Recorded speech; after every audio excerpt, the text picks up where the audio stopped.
Spreading all around my room, my world's so bright, it's hard to breathe, but that's alright. Hush.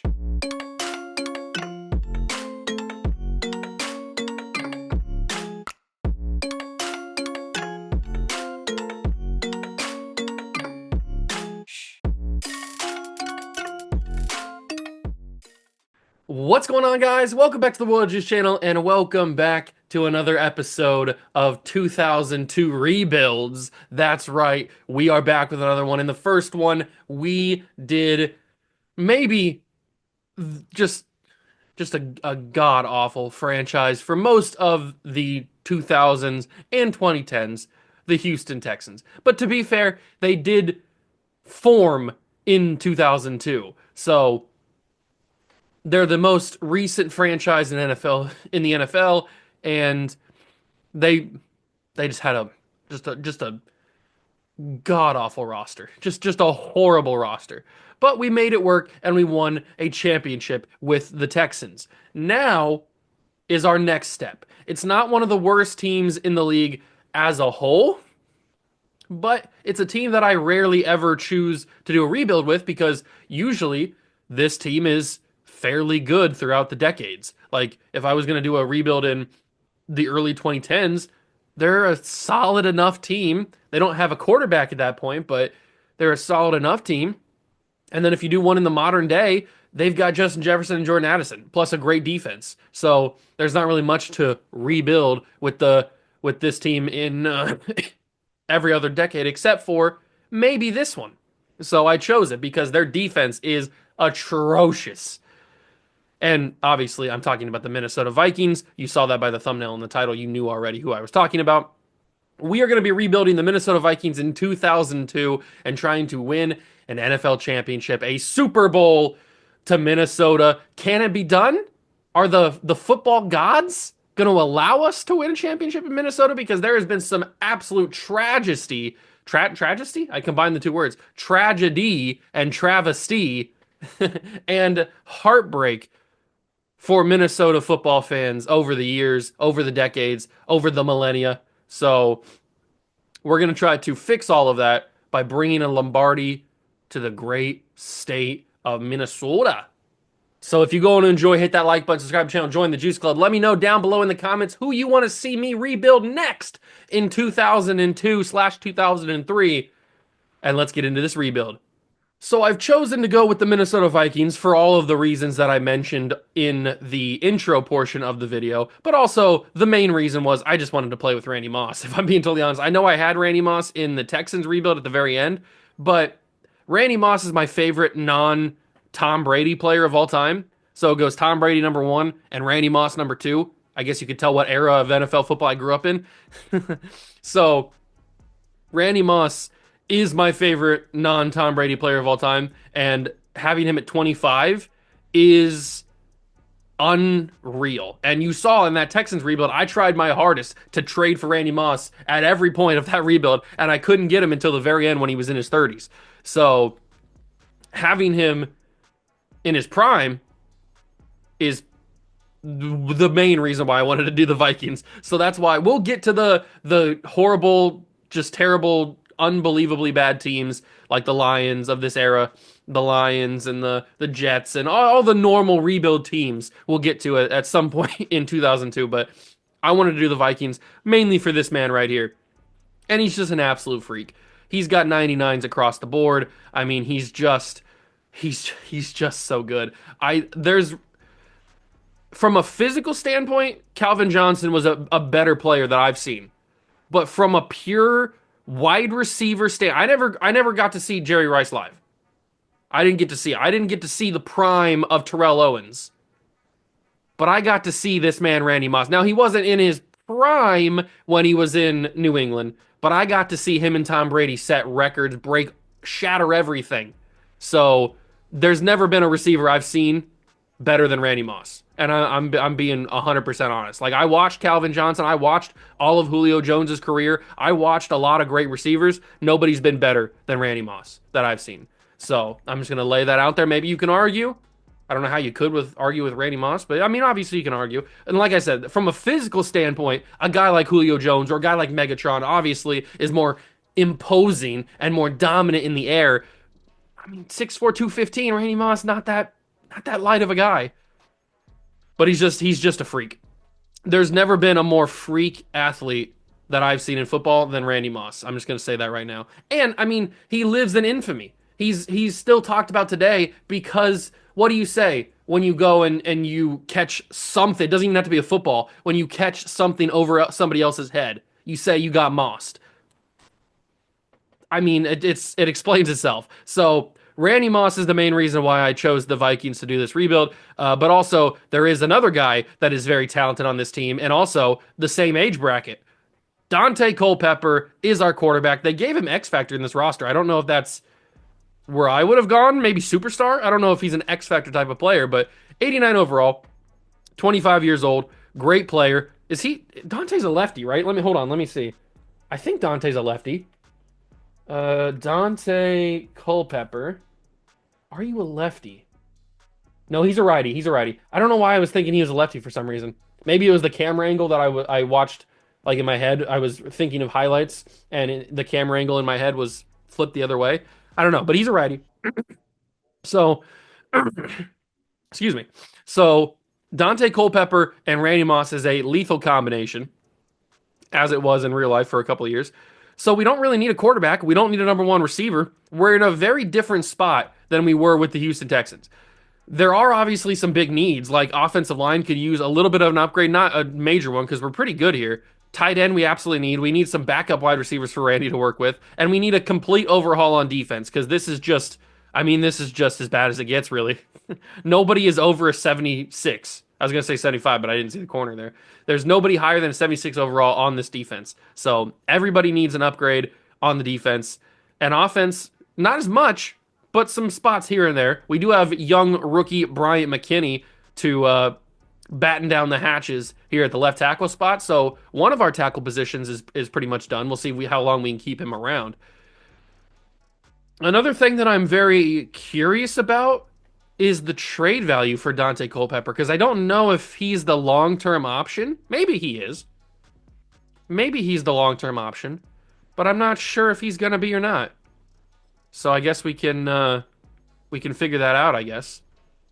And I'm just giving him some abilities to maybe see if it'll affect his sim stats. I don't know if it does or not, but just give him some different abilities, see if it affects his sim stats. I'll also go to Randy and affect his stats. At least we're in a better spot at quarterback than we were with the Texans. Because we had steamroll. I don't even know what that ability is. Ball carriers with this ability retain more of their forward momentum during tackles. Wow, okay. That must be a newer one that I haven't seen that one.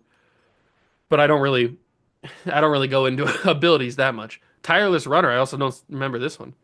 Ball carriers with this ability are effective at recovering from attempted tackles regardless of their current stamina. Ooh, I like that one. That could be like a good like Nick Chubb ability or something. Definitely got to give all of these, although he probably doesn't need matchup nightmare if I'm being honest. Although I don't need to give him route apprentice because he's going to get that anyway. Backyard wide receiver when lined up as a receiver, players this but have 4 additional hot routes. I mean, he gets all the hot routes anyway. He doesn't really need any extra hot routes.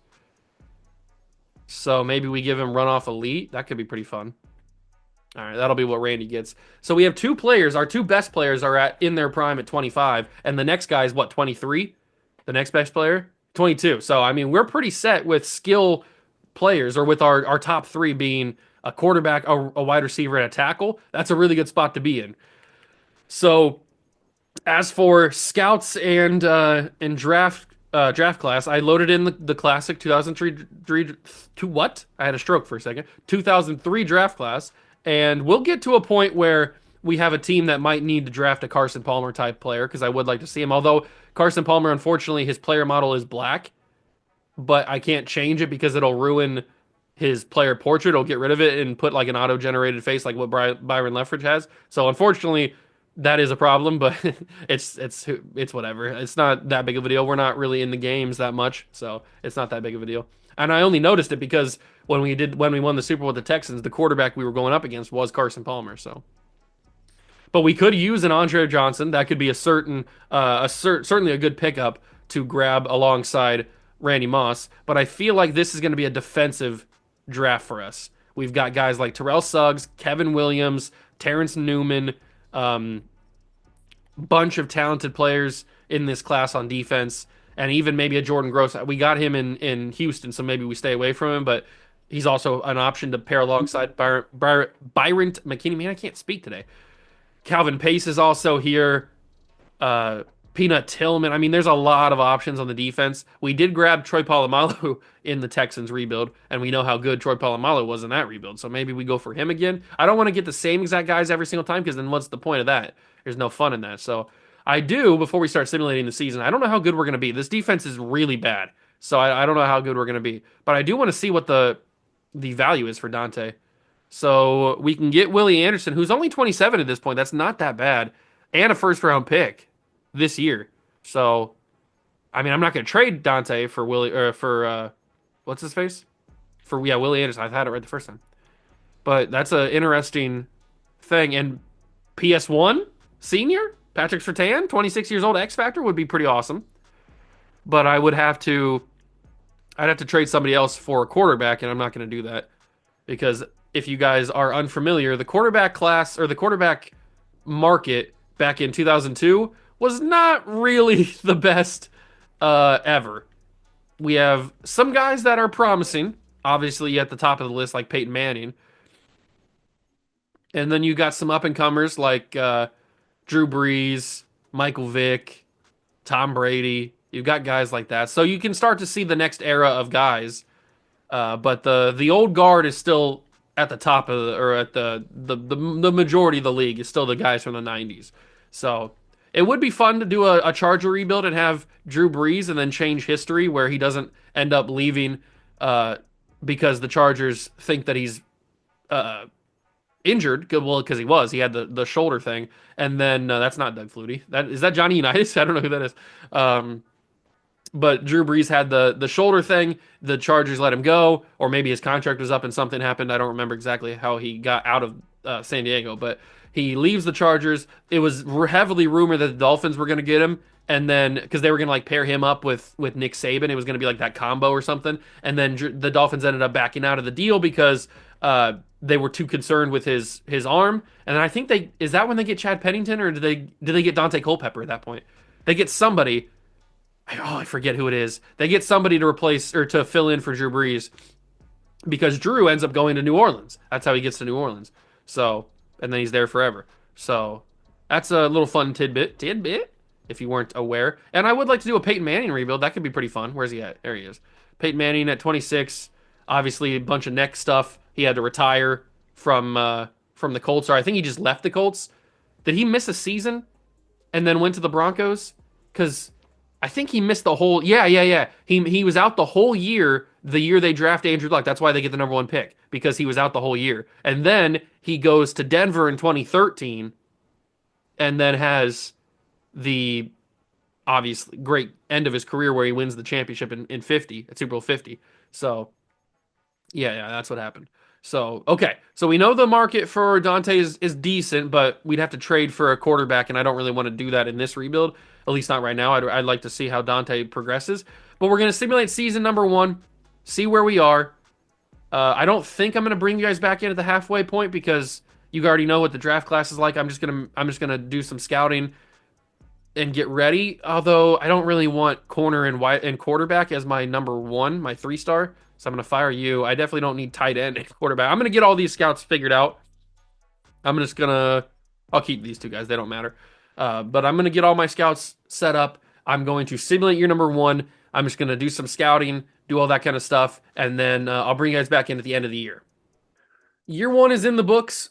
And a 5-12 record is certainly respectable for this team. I didn't think we'd go very far with the caliber or lack thereof of talent on defense. So we end up finishing second in the division, which is okay, I guess tied for second with the Lions. But there's still a lot of work to do, obviously. Only year number 1, haven't really done anything. What a Jay Cutler, or what a Jay Fielder picture. I mean, that's pretty funny. Let's take a look at how the boys played, though. So Dante, and we are in just straight up current day Vikings playbooks if you were curious. So 3,300 yards, 26 touchdowns, 9 interceptions for Dante. I'd say that's a solid enough season. 26 touchdowns is a little bit too low, but he's really only got Randy Moss to throw to, so you can understand it. Michael Bennett. I don't remember a Michael Bennett running back. Maybe I'm just it's a blind spot. I don't know. Michael Bennett running back. I don't remember a running back. Oh, okay. I do now. Now that I see him, I remember him. Okay, I'll show you a picture just if you're curious.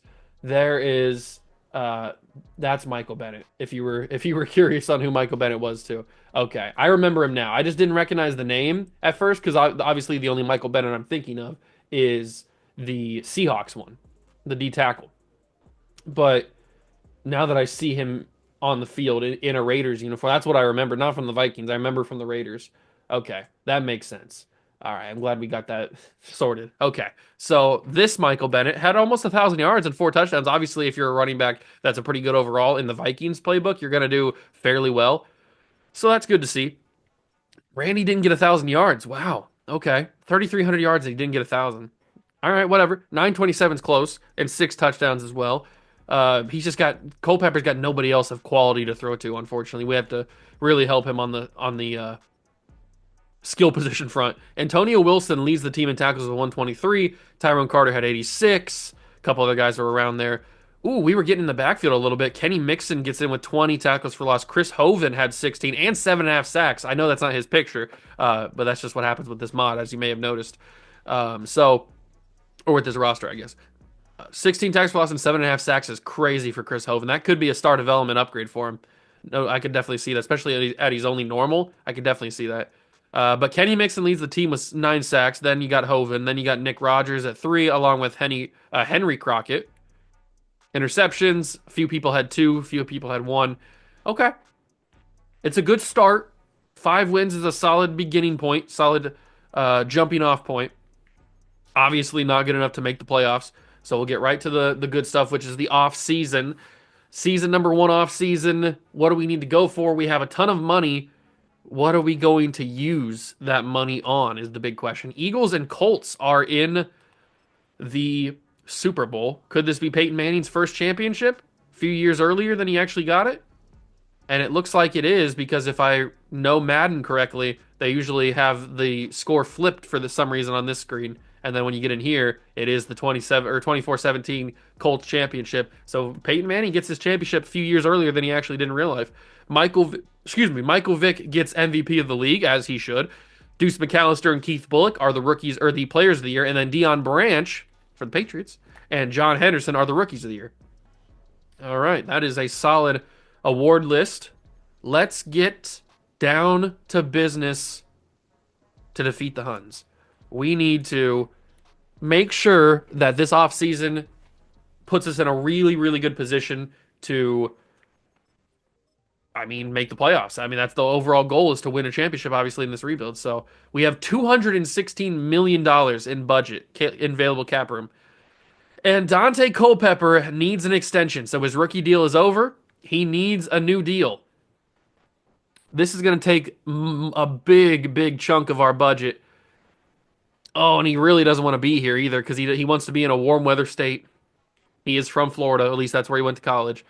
And then he obviously wants to play for a historic champion. The Vikings have 0 titles, so that's a big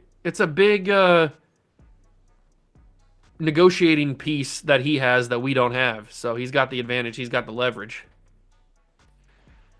I was talking about possibly making a trade for him, but I don't really want to do that after one season. He didn't have that bad of a year. It's just he's going to be very expensive. But I think we should pay it. I think we should. We still have around 160 something million after we get done paying him, so we should be good enough to make some moves in free agency. I think I'm going to go 28 across the board. That's a very, very, very massive contract, especially for this time period. But this would never happen in real life at this moment in time, in this time period, because the money wasn't there in 2002. Obviously, we're working with modern day money, but this contract would never happen in real life for that time period. But this is a massive contract, and he's gonna sign it. I understand We had like 260 million, now we're down to 162 million. I get it, but we had to bring our franchise quarterback back at least for a couple years. Maybe we make a decision in a couple years to trade him. I don't know. But I do want to bring back our 87 overall star development left guard, Corbin Lasina. It's going to be a little bit of a hefty price tag for him as well, but he should accept, especially for 2 years. Yeah, he's going to come back. Okay, so at least we don't have to completely overhaul the offensive line right now. We can kind of just uh, let it ride. We're in a good spot there. And I'm going to save the rest of the 140 plus million because most of that's going to have to go to Randy Moss in a few years, I would think. We're going to be a little bit down on money in that. I remember in the Texans rebuild, the free agency class was not great, and it looks like it's still not going to be. 31-year-old Larry Allen, but he's only 82. If he was like an 86 or 87, I would definitely be all in on that. But at 82, I'm not really feeling it. Jeff Saturday is a 28-year-old 79 overall guy. I mean, this is just the remnants of the 90s, really, is what this free agency is. And I think we're just going to keep the money. I mean, we could like fill some holes on defense, I guess, but maybe we should do that in the draft. I don't know. I'm not 100% sure. I don't want to waste any money. There's no point spending money on guys I don't care about. Oh, I didn't even check dev trade upgrades. We should probably check that. Did we get any dev trade upgrades for anybody? Probably nobody on offense, and I don't see anything on offense. Okay. No big deal, although we don't have a right guard now, so maybe going after Larry Allen would be a good idea because we could have both of them play guard because we just brought back Lucina. Maybe that wouldn't be a bad idea just for a piece. And wow, okay, Chris Hoven has gone from normal dev to superstar dev, and he's only 23. I will change his portrait now that he actually could matter. I wasn't gonna change it because what's the point? But what does he actually look like so I can get a fair comparison? Chris Hoven, not Hogan. Chris Hoven. Oh God. Oh no. His first picture that comes up is him it's his mugshot. Oh no, look at this. That's not good. That's not good. Okay, I didn't know he was a criminal, but he is a white boy. Okay. He got arrested, or he's most known, it looks like, for being a Bucks player. I kind of want to know what he did now. What did he do? What did he do? He was originally drafted by the Vikings. Good to know. I mean, he had a decent career. He played 156 games over the better part of a decade. Had a season where he got 6 sacks. I mean, he had a okay career. Legal issues. Okay. So, oh no, he was charged with fleeing the scene of a crash. And then he got charged a month later with a DUI. And oh no, and then oh no. And then he was charged with domestic abuse against his wife. Oh no, Chris Hoven. All right, we're trading him. I usually I usually kind of overlook those things in a video game rebuild because they're not. This isn't the real people. But oh no, I brought it to the spotlight. If I wouldn't have looked into it, oh, Mixon also got a star development, by the way. If I wouldn't have looked into it, it wouldn't have mattered. But now that I've actually brought it up, now I have to trade him. Oh, if it would have been just if he would have just had a Dewey, I would have been fine. I mean, who doesn't have a Dewey? But the fact that he had the domestic abuse, I can't have that. Chris Hoven, I know you're a superstar dev and you got promising future for us, but not right now.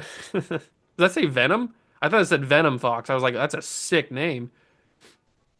Oh, who can we trade him to? We probably have to trade him for a D tackle because I don't really want to lose my D tackle. Although there are a couple D tackles in the draft class. Oh no, why'd you have to beat your wife? Why? Just punch a wall. That's better. Why'd you have to beat your wife? All right. Let's see what we got. Let's see what we got. The D tackles market is not great. We could try to go after the rookie of the year, defensively John Henderson or Booger McFarland, but we got him in the whatchamacallit rebuild, the Texans rebuild, and he developed really good. Can we get John Henderson? I bet I could. I bet I could get him. I don't know what I'd have to give up, but I bet I could get him. What do I forget? Lance Johnstone. That's a crazy name. Sounds like a porn star name. Let's go for A draft pick. Oh, we only have a 1 and a 2 this year. It's probably for the best because this draft class isn't like the best. It's okay. It's a good draft class, but not crazy. Uh, what would I have to give up to get John Henderson? Nothing. Okay, they really don't want to give up the rookie of the year. I get it. I get it. I respect it. I also might want to give Michael Bennett a trade, and I kind of want LaDainian Tomlinson. Brian Westbrook, that's kind of cool. I kind of want LT, if I'm being honest. I saw him when I was looking at the Chargers, and it makes me kind of want him. 95 overall, though. That's going to be pretty tricky. It'd probably have to be a first round pick, and I don't know if I want to give up a first round pick. Even though it's LaDainian, it sounds crazy to say, talking about LaDainian Tomlinson, but I don't know if I want to give up one. 26 years old for Ricky Williams, 93 overall would be pretty fun. But I feel like I always get Ricky Williams. He's one of my favorite players. Deuce McAllister could be fun. Sean Alexander might actually be pretty fun. 1 year left on his deal. We can pay him. I know it's a he's 1 year older and a year younger, or no, that's not the same thing, and a overall point different. This might go through straight up, and it does. Okay, I'll take Sean Alexander. That's a fun pickup. I've never had Sean Alexander before. I like that. Okay, so I still have to trade. I still have to trade the dude. Okay, let's trade him for a D tackle that's not John Henderson because we're not going to be able to get him, unfortunately. So let's do that. And then we'll move on. So what can we get? What can we get? What can we get? Pat Williams is old. Warren Sapp, how old was he? 30. Ugh. Uh, let's see, let's see, let's see. Lloyd Glover is 29. Man, the tackle market is not really there, is it? Back in the day. Ryan Pickett might not be a bad idea, but we'd certainly have to add more to the deal than just him. Or we could go Casey Hampton. Ooh, or maybe Albert Hainsworth. 22 years old for Albert? Yeah, let's go after Albert Hainsworth. We'll add in some extra stuff. Preferably a draft pick, I would think.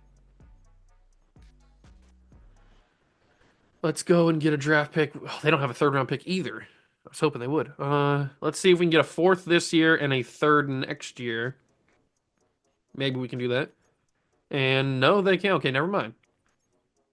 No, we can't even get a fourth. Okay. How do I make this work? How? He's only got normal dev. He's only got normal dev. How do I make this work? How do I make this work? Do I give up a fourth round pick next year? What's the market? Nothing?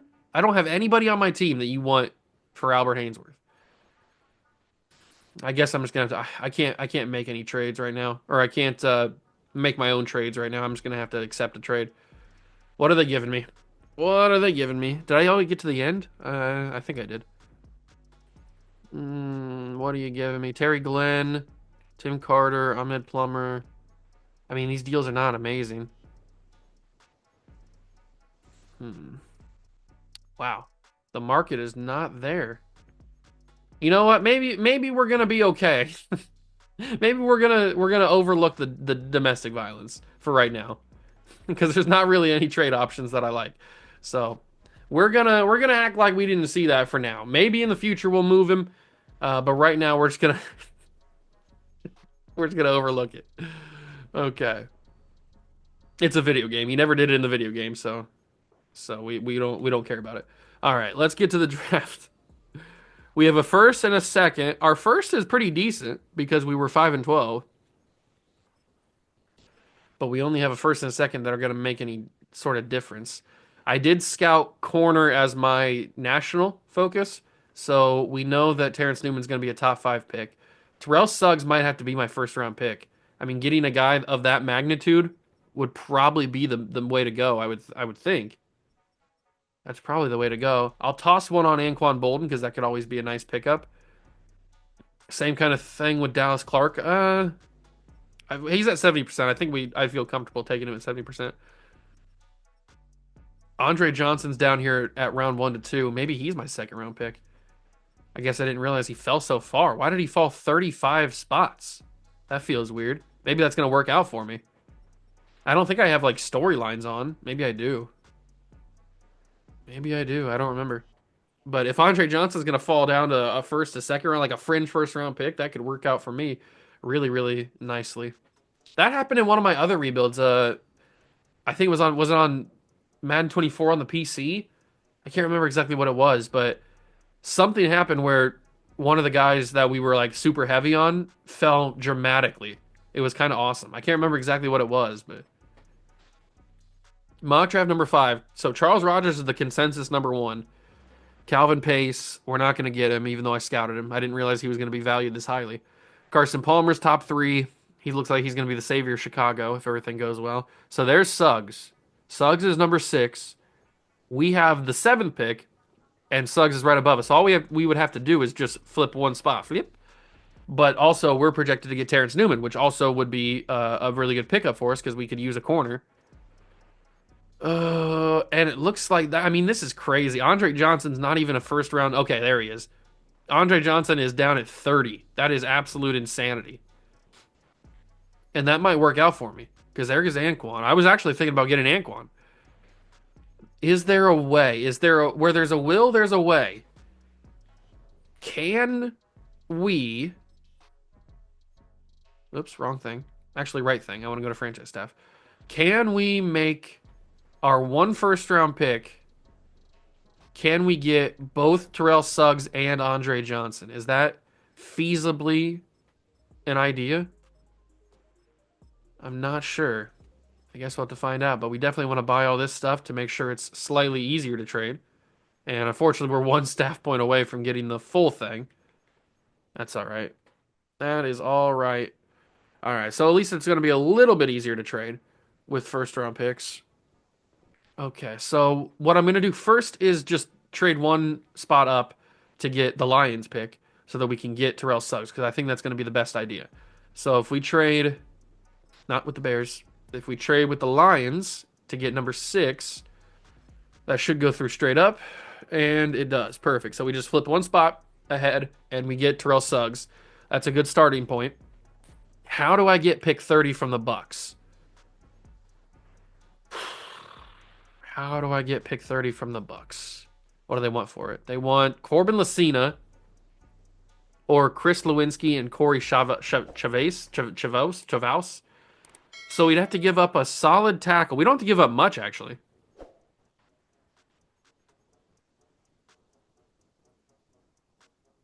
I might be willing to do this. Yeah. I'm doing it. I know that's probably crazy. A starting right tackle and our number 1 highest overall player at corner, or highest overall player in the entire team, I think. But I think it's all going to work out in the end. I hope. I really, really hope. Okay, it is go time, ladies and gentlemen. Who's going to be the first pick? Wow! Never mind about Charles Rogers being number 1 consensus. The Bears just got robbed. Carson Palmer is in Dallas now. You got to feel for the Bears. I mean, they were sitting at 3 thinking, oh, we're going to get Carson Palmer easily. They take Charles Rogers, so they just flip, I guess. Flip. That's kind of crazy. I thought for sure that Carson was going to go to 3, but he ends up being the number 1 overall pick. Dallas has got their guy. And now, don't want to skip my pick. Oops, I forgot who we were for a second. Let's take T Sizzle. That's going to be our guy. We know he's a top 5 talent. He's a guaranteed stud. And he's going to help the defense. So Terrell Suggs, T Sizzle, is a Minnesota Viking.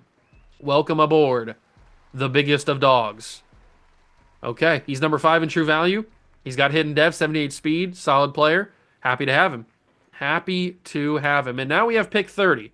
So we have to hope and pray that we didn't get bamboozled by the mock draft.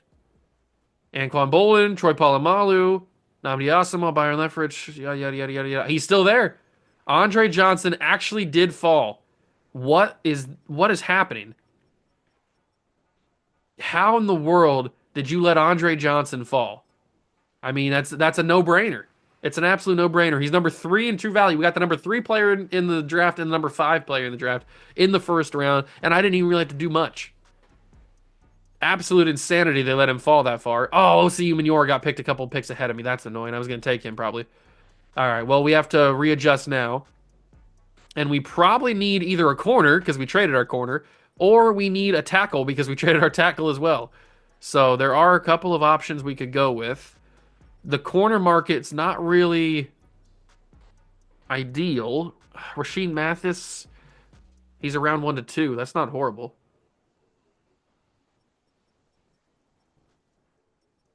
I'm not really sure.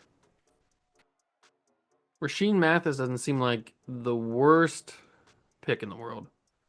We do need a corner. I mean, we could wait a little bit longer and go for Asante Samuel, but we got Asante in the Texans rebuild. And like I said, I don't really want to just keep getting the same guys over and over again. Where's the point in that? So somebody we didn't get in that rebuild is Rasheed Mathis.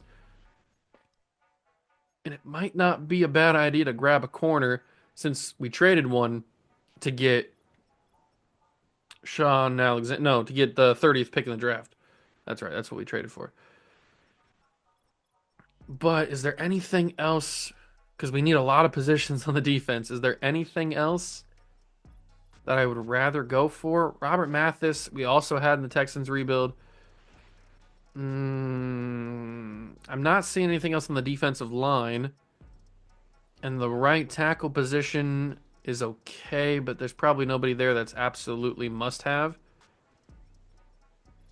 Offensive line in general is not really left much there. We could go for Jason Witten.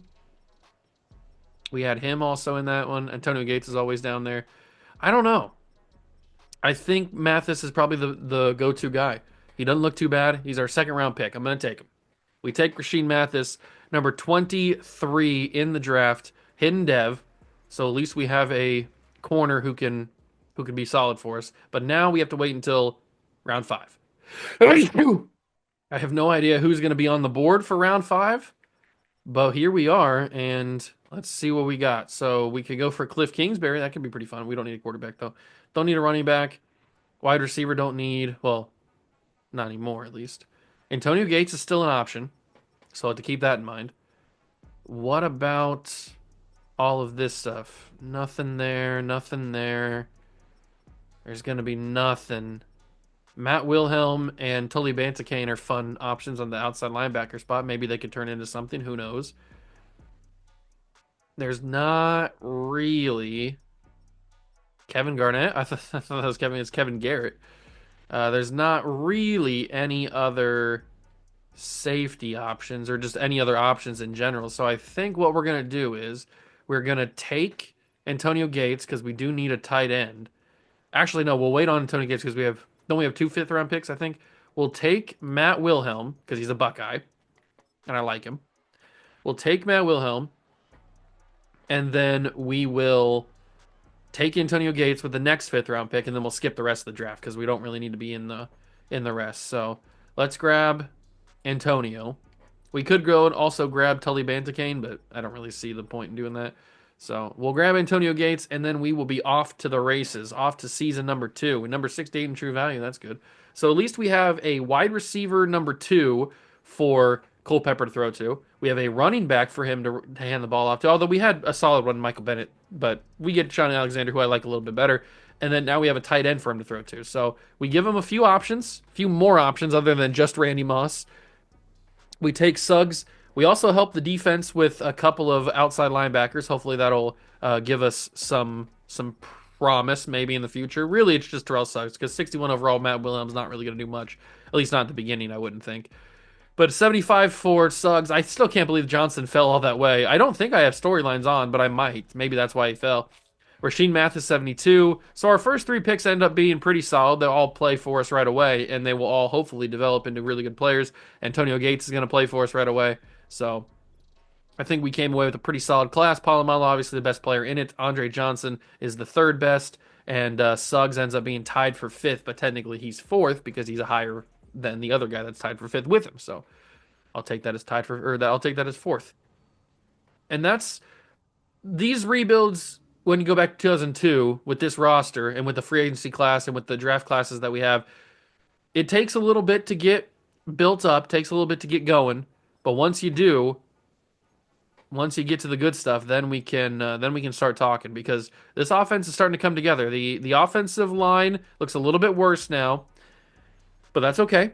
We'll figure it out. Culpepper's a 91 overall. Moss is a 97. The defense still looks really, really bad, but we have a big time corner now, at least hopefully a big time corner, and a big time pass rusher. So, still got a lot of work to do. I will say that much, but it should be a little bit better because now this next year, we're going to have all of our draft picks. We're going to have our third and our fourth round picks. So, we should be good to go there. And maybe the 2004 draft class is going to have something good for us. Who knows? I guess we'll find out. Let's get to week number one. We'll go over the team one final time, get the draft class loaded in, and then we'll simulate the season. Okay, year number two is about to begin. The 2003-2004 NFL season is here, and we are ready to load in the 2004 NFL draft class. I'm excited. I am very, very excited. 2004 could be a pretty good year for the Vikings. There's three quarterbacks at the top, obviously. We'll see where those guys end up going. We won't need them, at least presumably we won't need them. Running back, there's a couple. Steven Jackson is in this class. Michael Turner's in this class. At wide receiver, obviously we've got Larry Fitz, who's a stud. There's some other guys in this class that are interesting. At tight end, we'll see how that plays out. Offensive line is not great this year. There's a couple names, but there's nothing like super, super amazing. We could go for Will Smith, rest in peace. We could go for Big Vince. We had him in the Texans rebuild, and he developed really, really well. Maybe we go a different direction there. Jason Babin, Jonathan Vilma. There's some options here in 04.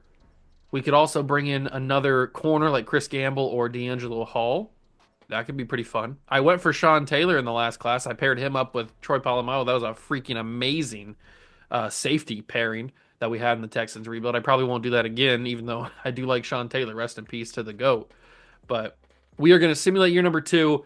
And now that we have a few more options and weapons on offense for Culpepper, maybe his passing numbers go up, maybe his touchdown numbers go up. But then again, we get more options on offense for him to throw to, but the offensive line's slightly worse. So maybe that'll balance each other out. I don't know. I guess we'll find out. I'm going to simulate the season, and I'll catch back up with you when we are finished. Year two is in the books for the Minnesota Vikings, and we won 11 games this year. Year two, big, big improvement for the good guys. And I guess it goes to show that adding a few extra weapons for Dante Culpepper is certainly going to help him out. He goes up by about 300 yards, maybe even more, and he gets 30 touchdowns and still only a few interceptions. So Dante Culpepper could, in fact, be the guy for us to win a championship. Sean Alexander in his first season here in Minnesota has 1,100 yards and 12 touchdowns. I'm okay with that. That's pretty good. Maybe Michael Bennett would have had similar numbers. I don't know, but I'm happy to have Alexander here. Wow, Chris Walsh, out of all people, led the team in receiving yards. I didn't change the playbooks. We're still in Minnesota offense defense, and yet Chris Walsh, not even somebody I had on the radar, leads the team over Randy Moss, over Andre Johnson, and over Antonio Gates. That's kind of wild. Now, he didn't have more touchdowns than either of the two, but it was close. That's kind of wild that he had 993. I don't even really know who Chris Walsh is, if I'm being totally honest. That's kind of crazy. Okay. Antonio Wilson leads the team in tackles with 100. Henry Crockett had 13 tackles for loss. There we go. Terrell Suggs getting in the mix, having a good season as a rookie. Maybe he wins Defensive Rookie of the Year. Although these numbers really aren't Defensive Rookie of the Year numbers, but maybe they are if nobody else on the defensive side of the ball played very well this year. Who knows? Rasheed Mathis as a rookie had 69 tackles and 2 picks. That's good to see. And we make the playoffs. So already in year number two, we've made the postseason to take on to take on the San Francisco 49ers. Will we get the job done? Cinderella's type of story. No, we lose 33-29 and we're done. But hey, we are so much farther ahead than we were with the Houston Texans. We make the playoffs in year number two. We weren't even sniffing playoffs in year number two with that Texans rebuild. So this is already a good start. And the Colts are back to defend their crown. Peyton Manning must be goated on all of the sticks if he's back to back here in the rebuild. He's taking on Tampa Bay. Can he get it done? Michael Vick, speaking of back to back, Michael Vick just won back to back league MVPs. Talk about goated on all the sticks. And it looks like Colts did it again. The Colts did it again, but this time it's Rob Morris. He must have had a pick six or something. Rob Morris gets the Super Bowl MVP, and Michael Vick does go back to back. Marvin Harrison Sr. and Adalius Thomas are the players of the year. Anquan Bolden, offensive rookie of the year. Lance Briggs, defensive rookie of the year. I would have liked to have Anquan Bolden, but I chose Andre Johnson over him, and I feel like that was a right decision. Andre Johnson's awesome. So we get some upgrades. I'll get rid of all those free agent guys, roster filler guys, when we get to the stuff. And it looks like Doug Flutie slash Johnny Unitas is retiring. Good for him. Let's see depth trade upgrades. Did we get any? Or I guess depth trade reveals as well. Sean Alexander has traveled up to superstar. He wasn't always superstar, was he? I don't think he was. Maybe he was. I don't remember. But he's superstar to dev now. Andre Johnson revealed to have superstar along with Antonio Gates. So the offense is starting to come together. And then on defense, we've got Mathis now as the number one corner. He's revealed to have star. Suggs is revealed to have superstar, but nobody else really does anything on the defense, which is really not a surprise if I'm being totally honest with you. But that's okay because the main guys that we're building around are young and awesome. So I'm very excited about that. Let's get to the offseason because we've got some good money to spend, most likely to bring people back because I think Sean Alexander is going to be maybe the biggest one, the biggest guy that needs a new contract. So we will see. We'll see what happens there. What did that say with Brett Favre? Brett Favre is done in Green Bay a few years earlier than when he actually was done in real life. Sean Alexander needs a new contract. He's not that expensive. Chris Hovan, might be time to trade you because now we have to pay you. And those are the only two big ones. Okay, and Chris Walsh. Chris Walsh is a 35-year-old, 56 overall player, and he led the team in receiving yards. What? That's absolutely insane. But luckily, Alexander is not that expensive. So we'll give him like a little 5-year deal. He wants to be here. I'll give him a player-friendly contract, and we will pay him that, and he's coming back. So we locked down our running back, and now we can. I'm not paying Chris Hovan that much money. I know he's young and he's got a lot of potential, but I talked about trading him, so now we have to trade him. But he's a little bit higher overall, so maybe the value has gone up for him. Willie Roaf is fun, but he's 34. Chris Chambers is fun. I like that. We don't really need a third wide receiver of like amazing caliber. I'd rather just draft a third wide receiver and then develop him to be a amazing caliber. Antoine Randall L is fun.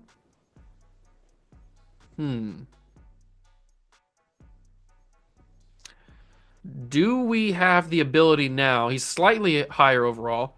Do we have the ability now to bring in Albert Hainsworth? We do, straight up. 1-for-1. Hovan is over now, and we bring in Albert Hainsworth. Okay. Probably should have tried to get a draft pick out of that. Didn't think it would go through straight up, if I'm being honest. Okay. So Albert Hainsworth now on the D line.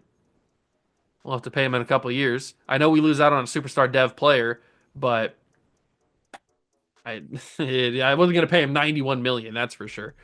Let's move to free agency. Maybe there is some fun players in free agency this year, but if I remember correctly, there's probably not going to be.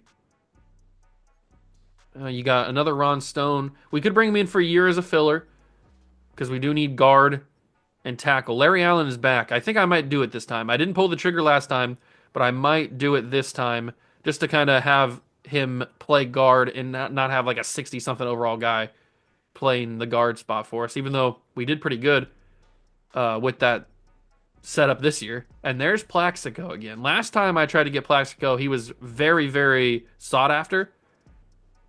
I might try to go after him this time. He wants to be here, and that's a third receiver that doesn't need to be established. He's already established. So that is an interesting possibility that we could grab him. Let's see what else we have options for. Not seeing any tackles I want. We do probably need to spend some money on a linebacker, at least one middle linebacker, because there's Tully Bantacane didn't get signed by anybody. That's interesting. He does have star dev though.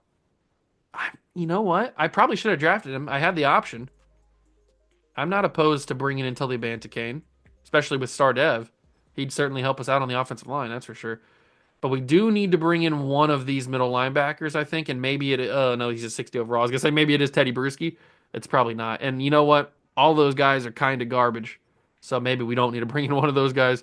Ooh, Andy Katzenmoyer, but he's old. Well, not old, but he's a low overall. 59. I can't do that. I know he's only 26. The big cat, love the big cat, but I can't bring in a 59 overall player. Jeff Ulbricht's got 10 guys. I'm not really interested in battling for that. At corner, you got David Macklin. Corner is not really filled with a lot of guys I want. Safety, same kind of deal. All these guys are super low overall. And then you get to the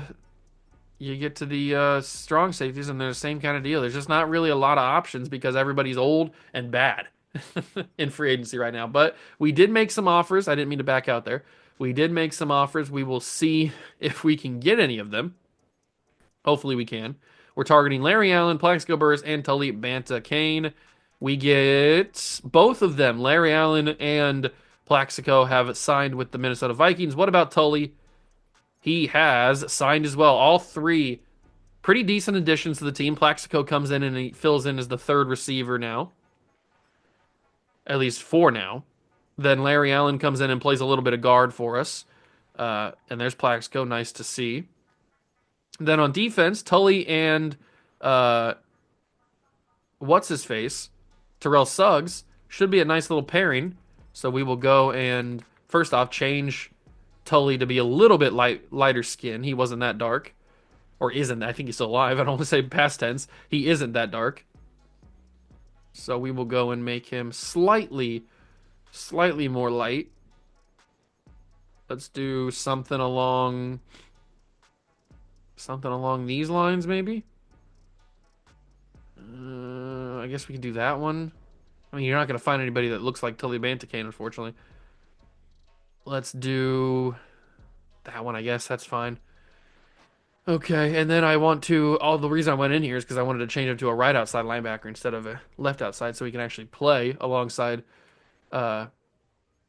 what's his face, Terrell Suggs. So there we go, and Tully will start over there. We definitely need to get some middle linebackers. We can't have an actual free agent play. I know we could start Wilhelm, and I might have to at middle linebacker. He's a 64 overall. He has to play at least a little bit, so we'll start him there. It's looking a little bit rough. I will say that much. But the draft is coming up, and we need something. We need to do some things. So let's get to the draft, make our decisions. We're not going to have as good of a first round pick this year, but maybe that's for the best because that means we're getting better. We are absolutely getting better. I mean, we made the playoffs. Our defense, for some reason, it says, wait, is that right? Oh, no, it's our offense. I was going to say, there's no way our defense is an 87 overall, but it's our offense. I got that confused for a second. I was going to say. All right, so I did corner as my national focus again this year. We're not looking for receiver, at least that's not the top of mind. Top of mind probably would be linebacker. So like a Jonathan Vilma type. I don't know where he's projected to go in the draft. We'll take a look in the mock draft. But Jonathan Vilma certainly is a top tier guy that I'm looking at. Other than him, maybe a Jason Babin, put him on the defensive line, but he's 24 already. I don't like that whatsoever. But a Carlos Dansby type is certainly something. There's not really a lot of options here. We might have to wait another season till we get to 2005. Start getting into a little bit better depth of linebacker. Corner's always an option, and we don't have to scout anybody because we already did. So there could be a couple guys at least in here. We also can't forget about safety. I did scout Bob Sanders earlier in the year, and he's a top 5 guy. So that is certainly something I'm looking at. But other than him, I don't know if I'm looking at anybody else at the safety position. I don't really even know where to go with these other scouting things. Definitely Jonathan Vilma is on top of my mind. Carlos Dansby I'll look at, but I feel like I got him in the other one. I scouted Darnell Dockett earlier. I guess I'll toss one at Robert Gathers and see what happens there. And we can go to the actual draft. Got to take a look at that mock draft, though, and see see what's going on here. So actually, you know what? Let's just do it now. Let's just do it now. Mock draft number 5. What do you got for me? Eli number 1 to the Cardinals. Big Ben to the Bengals. Steeler fans look away. Rivers going to the Panthers. Yeah, Philip Rivers. Larry Fitzgerald to the Texans. That's funny. Will Smith to the Browns. Will Fork, Roy Williams, Clayton. Okay. Sean Taylor. There's Jonathan Vilma at number 18. We have number 23. So it wouldn't be super difficult to trade to get Cowboys pick at 18 and get Jonathan Vilma. Chris Gamble, I'm a big fan of. Okay. Okay. I think that might be what we do. We trade up from 23 to 18. Not a difficult trade at all. And we get Jonathan Vilma. We just have to have another middle linebacker. We can't go into the season with a free agent middle linebacker playing there. So Vilma and Wilhelm is probably what it's going to have to be. That is probably what it's going to have to be. If we go hometown discount stuff, all that kind of good stuff. All right, perfect. Okay. So let's go and trade. Maybe we can do it 23 to 18. Might be a little difficult. Maybe we'll have to go up a little bit, like 23 to 22 or something like that. But if we go up from 23, who's got any picks ahead of these? So if we go from 23 to 21, possibly, that might be a little bit easier. And it looks like the Saints have 21. So that is accepted.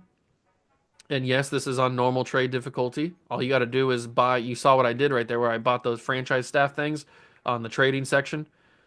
It helps you trade a lot better with a lot easier with draft picks, that's for sure. At least first round picks. So now we have 21. And if we get to 18 with the Cowboys, this might be pretty good. It's very close. Obviously, if I get to 19, they would accept it right away. What about if I give a 7th round pick this year? That is declined. What about if I give a 7th round pick in a couple of years? That is declined. What about if I give a 7th round pick next year? Just load them with 7th round picks. Trade offer accepted. 3 sevens gets us number 18. So we do get up to get Jonathan Vilma. I'm happy about that. At least potentially, in theory, get Jonathan Vilma. We'll see how the mock draft goes. I mean, last year, Palmer was projected 3, goes number 1. So we'll see what happens here. Start drafting, and let's see where the Cardinals go. Do they go Eli? They do, in fact, go Eli Manning. So the Cardinals have their franchise quarterback. What are the Bengals going to do? They take Big Ben. They've got their franchise quarterback. And what about Carolina? They don't take Philip Rivers? You miss out on a franchise quarterback? That's crazy. You take Robert Gallery. Larry Fitzgerald goes to the Texans. The Browns are up next.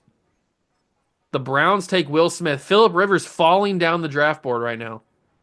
Vince Wilfork to the Commanders. Roy Williams to the Jaguars. Teams that need quarterback are passing on Philip Rivers. Did he do something? Did he impregnate somebody's wife? What's happening here? And the Chicago Bears. Duh, Bears. They take Philip Rivers. He fell from 3 to 8. That is insane for Philip Rivers. Wow. Okay. We simulate to our pick. Some good names went off the board, including Sean Taylor and D'Angelo Hall, but we are ready to go to take Jonathan Vilma because we need middle linebacker. Really, really bad. So here we go. He's 6'1" out of Miami.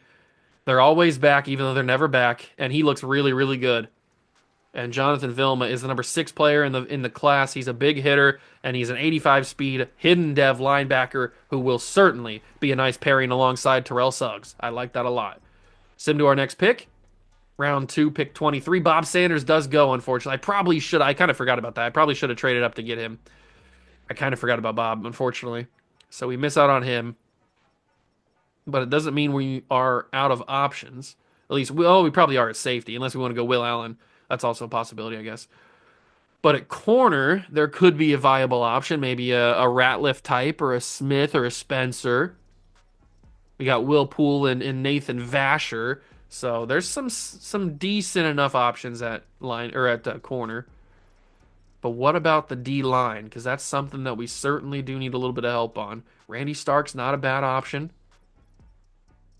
But it looks like the edge rushers might be done. There's Jared Allen. We did take him in in the Texans draft. I wouldn't be opposed to taking him again. I think I might go Randy Starks here. I know it's kind of an out of left field pick, but he's a round 2 to 3 guy. Pairing him alongside of Albert Hainsworth might not be a bad idea. He's number 73 in true value. He's got normal dev, but so does Albert Hainsworth, to be fair. And that might allow us to switch to a 4-3 instead of a 3-4 and maybe help the linebacking position a little bit because that would allow us to not have to play Matt Wilhelm as a starting linebacker, starting middle linebacker at least. And now we are here in the third round. Where do we go? Is this where we go Nathan Vasher? He's a round one true talent guy, 5'10". I think we might go Nathan Vasher here. Might as well pick up a round one true talent in the third round is always nice. He's got hidden dev and 90 speed. I'm okay with that. I am absolutely okay with that. Next user pick goes to the fourth round.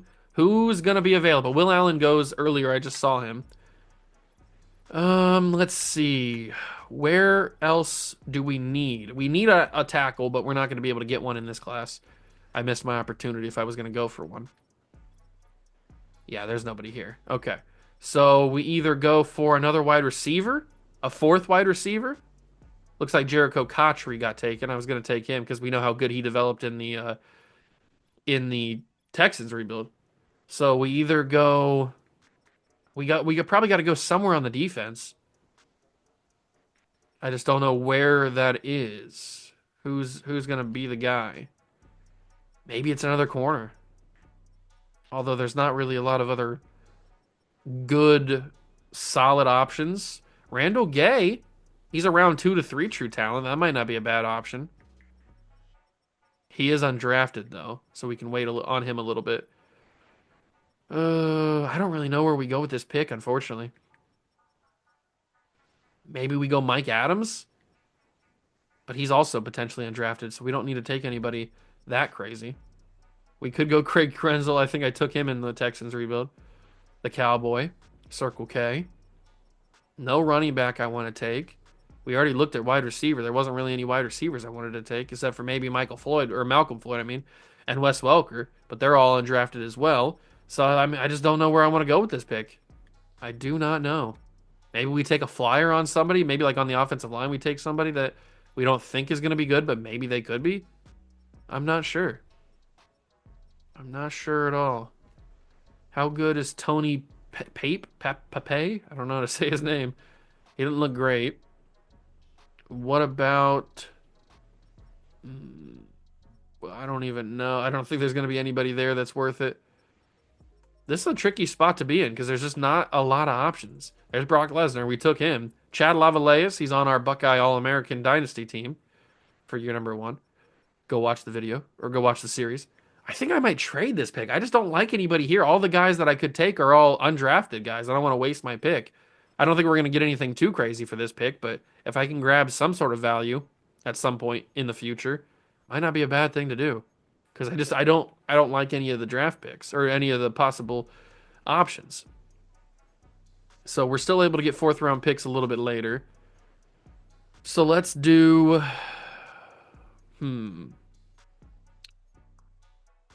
I don't want to do this year 4. That'd make no sense. Let's do let's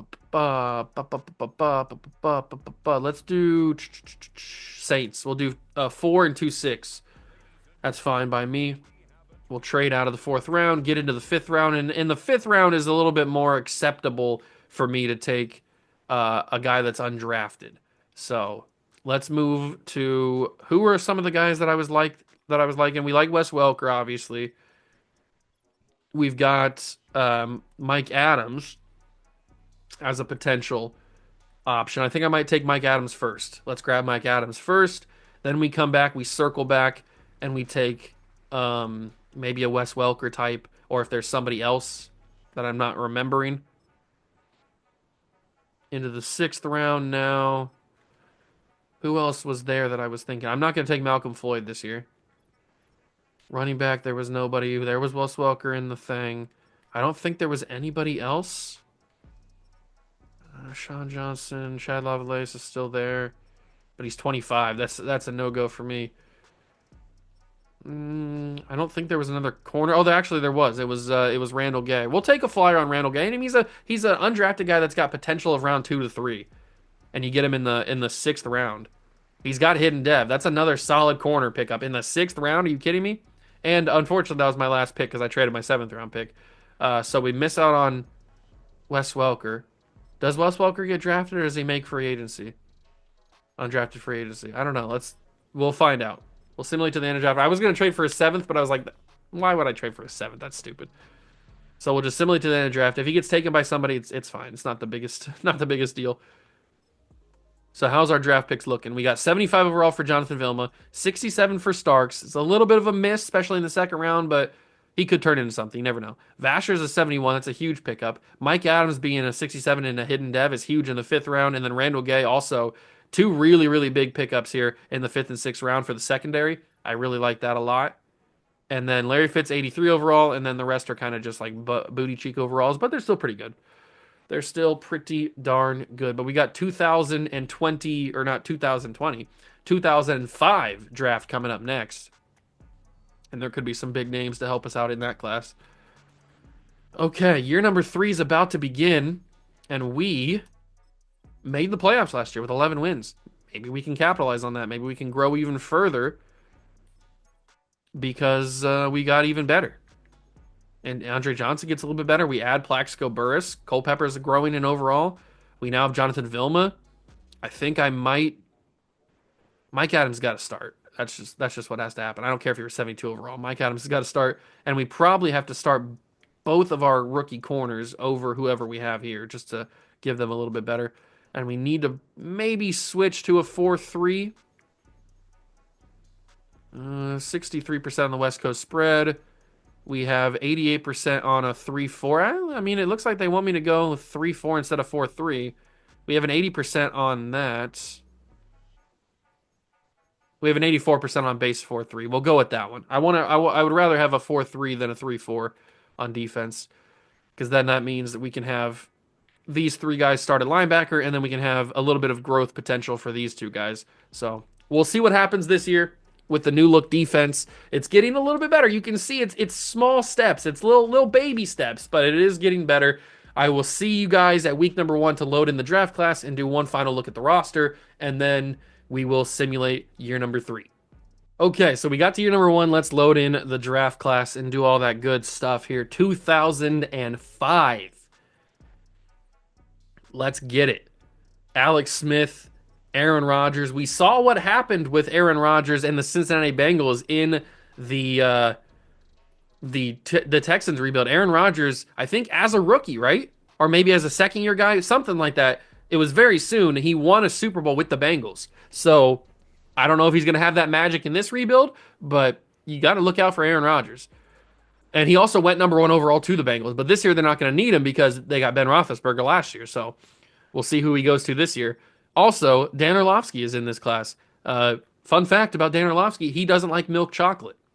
Weird, but that's okay. If you don't like milk chocolate, you don't like milk chocolate. But go look up Ryan Clark's video of Dan Orlovsky eating a Reese's cup, Reese's peanut butter cup. Go look it up. It's just absolutely insane. Derek Anderson's in this class. Obviously got Fitzmagic in this class. If we go to other positions, there are a couple running backs that I like Ronnie Brown, Cedric Benson, Cadillac, Williams. The fact that Auburn had both of these guys at the same time is absolutely insane. Frank Gore could be a nice pickup, a fun pickup. Darren Sproles, Marion Barber, Maurice Claret, absolutely insane human being. At wide receiver, you got Braylon Edwards, you've got Roddy White, couple other names. Tight end, there's a few names. But the offensive line, I think, is where we need to go. Evan Mathis, we had in the Texans rebuild. We don't necessarily need to go there, but a Logan Mankins type, I missed out on Logan Mankins in that rebuild. Maybe we go for him. Maybe we go for Michael Roos. That could be pretty fun. Or a David Stewart type. We definitely need to get some sort of tackle at some point. Erasmus James, also on the All-American Dynasty series that I'm doing currently. Marcus Spears, TV personality Marcus Spears. There's some names in this class that we certainly certainly would like to acquire the services of. So we'll see how it plays out. I don't know where our draft pick's going to be. Hopefully, it's pretty low because we're a good team and we make the playoffs again. I guess we'll find out. I guess we will absolutely find out because I think we're a pretty solid team this year. The defense is still coming together and the defense has gotten better, and we still made the playoffs last year. So now that it's gotten better from what it was last year, I feel like we're going to make the playoffs again. Maybe that's a little bit premature of me. I don't know. Hopefully the generated or the autofill lineup doesn't mess up how I have these guys playing. It's done that before. I guess we'll find out. I'm going to simulate the season, year number 3 of the rebuild, and see if we can make the playoffs for 2 straight years and maybe improve on 11 wins. That'd be awesome. Year 3's in the books, and it's an exact carbon copy of year 2. 11 wins on the season and a wild card berth for your Minnesota Vikings. Hopefully, it's not a carbon copy of like the stats and stuff. Hopefully, we see a little bit of growth. Actually, we see, more yards thrown for Culpepper, but less touchdowns and a few more interceptions. A better completion percentage, but kind of a whatever type of season for Culpepper. We do get improvement from Alexander in terms of yards, so he keeps growing in terms of he's getting more yards every season. That's nice. 8 touchdowns as well. Still no 1,000-yard receiver for Randy Moss is kind of upsetting. I feel like he should be getting 1,000 yards every single year, but I don't know. He's getting close. He's just not getting them because Andre Johnson's getting 965 and 8 touchdowns, and Plaxico Burress comes in and gets 800 yards and 7 touchdowns. Okay, whatever. Defensively, we had Nathan Vasher lead the team in tackles. Not what I expected, especially from the cornerback spot. Then you got Vilma at 89. I kind of expected him to do it. Mike Adams had a great season. 5 tackles for loss, 2 interceptions as a sub 70 overall safety. Love to see that. Suggs had a good year. He was in the backfield a lot. Albert Haynesworth, that's a huge season. I'm really hoping star dev for Albert Haynesworth. That would be absolutely massive. Suggs had a great year. Mixon had a great year. Banta Kane had an awesome season. Haynesworth leads the team in sacks, then Suggs, then Mixon, interception leader Vasher, and Adams tied. Not really a lot of interceptions. I think the Minnesota playbook doesn't really get that many interceptions. So if we wanted to like switch to that, we'd probably have to go for like the Dallas playbook or something along those lines. But we'll keep Minnesota for now because it seems like we're doing okay. Can we beat the Philadelphia Eagles in the wild card playoffs? No, for the second straight year, we fall in the wild card round.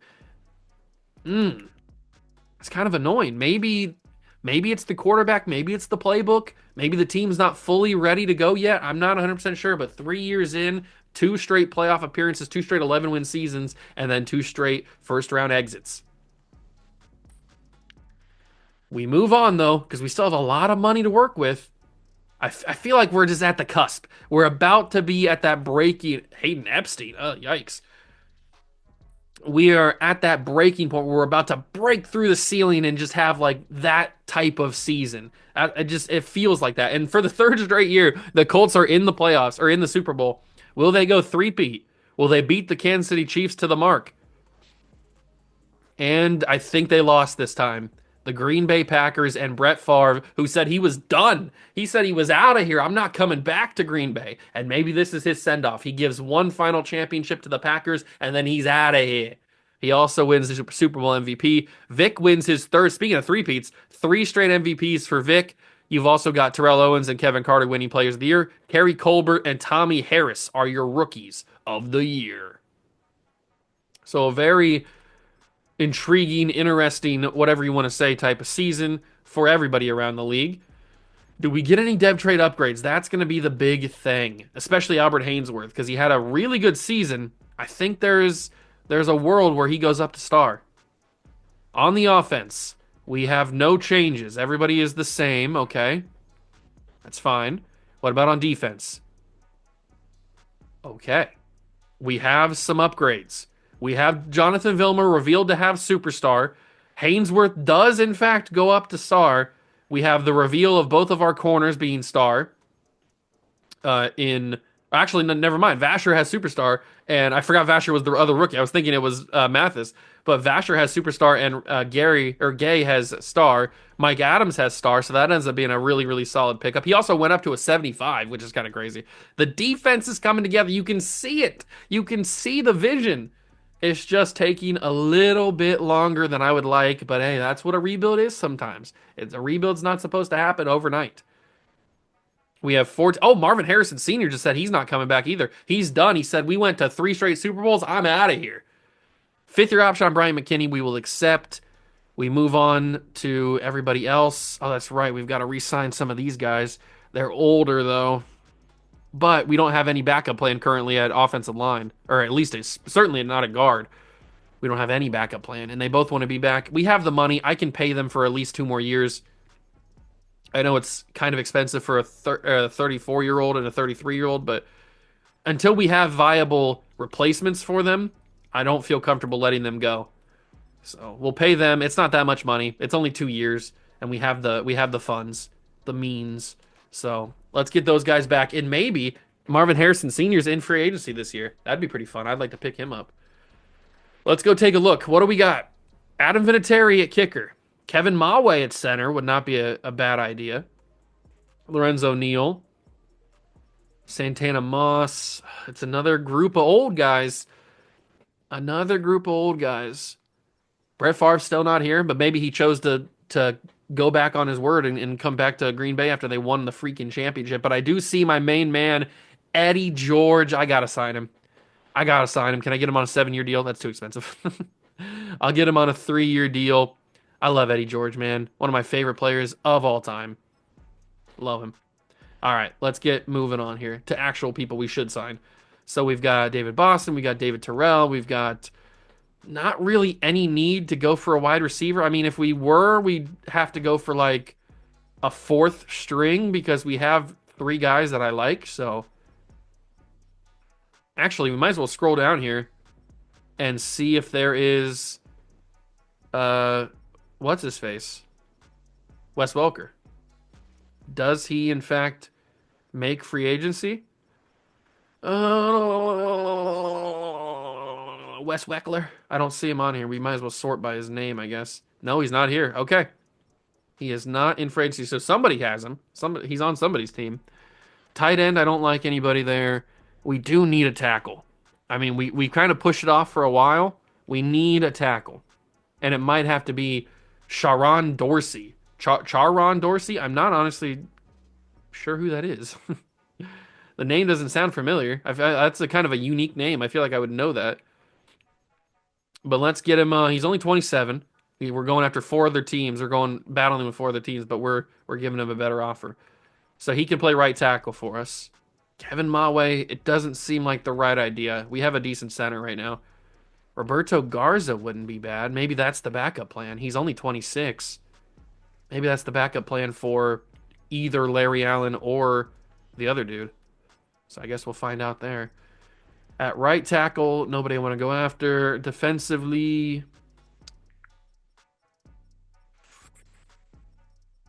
don't like anybody here either. No, no, no, no, no, no, no, no, no, no, no, no, no. We're looking really good at corner now. We do need a free safety, though. And there's no free safety that I like. Unfortunately. Rodney Harrison's 32.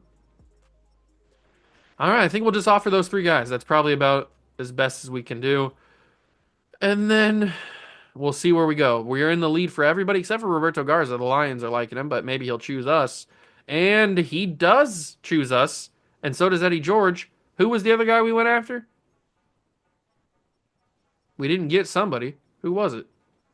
Why am I just literally blanking on who we went after? What in the world? Who was it? None of the names are sticking out. Thomas Dorsey. Was it Dorsey? It was Sharon Dorsey. That's who it was. He went to Chicago. So we don't get the right tackle that we needed. I guess we'll just have to live with it. Maybe we draft one. I don't know. The offense is up to a 93, and somehow the defense is 85. I mean, I guess maybe it is an 85. I'm not 100% sure if it would be rated at 85 or not. It's an okay defense.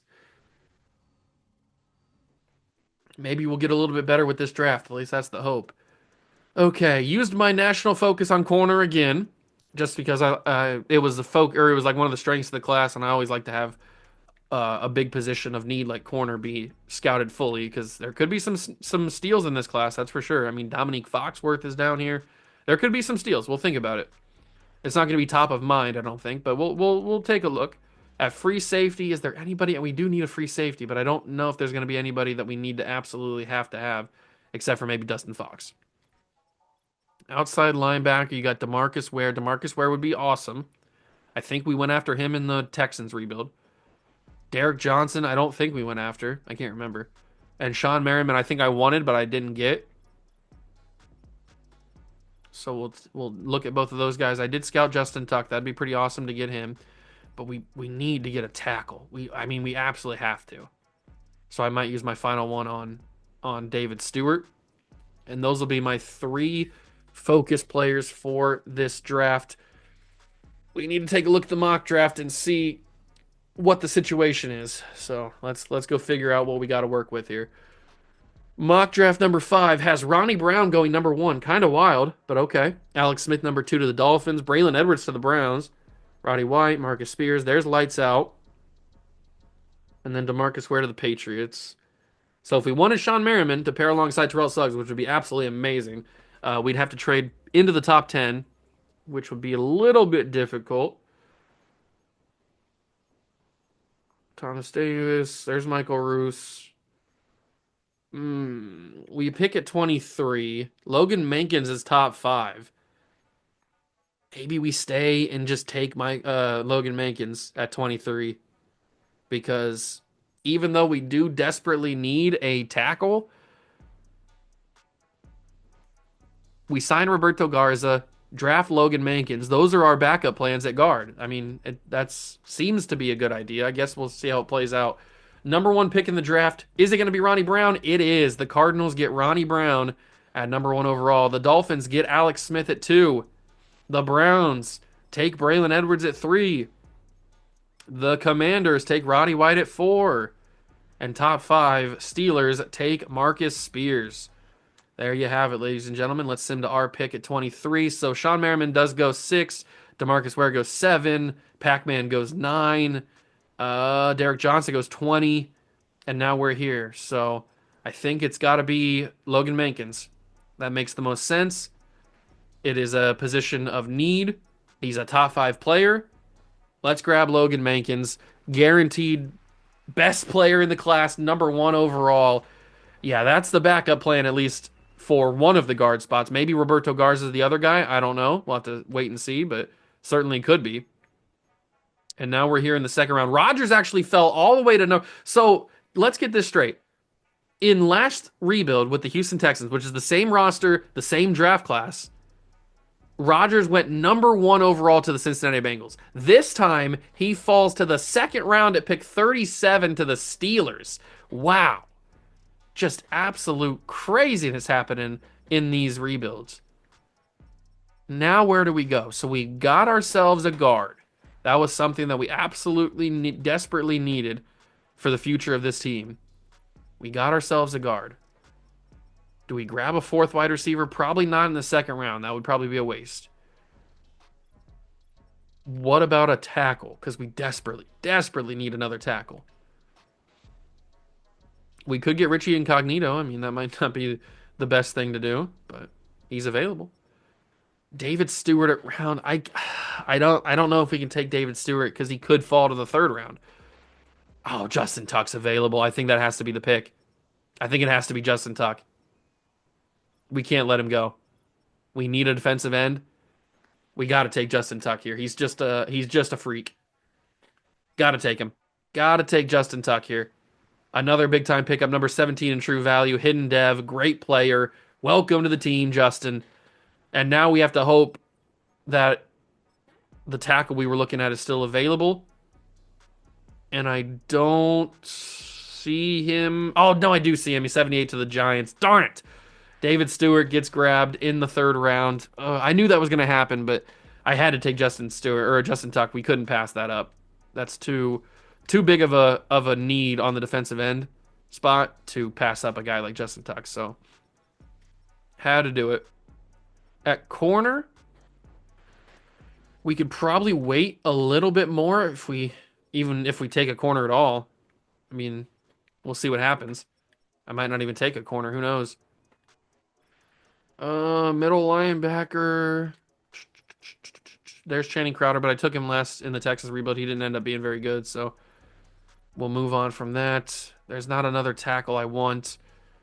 Incognito's gone, unfortunately. I probably would have taken him at this point. Oh, third round pick. Where do we go? Third round pick. Where do we go? We could take Marion Barber, I guess. But we signed Eddie George, so we don't really need to take a running back. We could take the Nuge.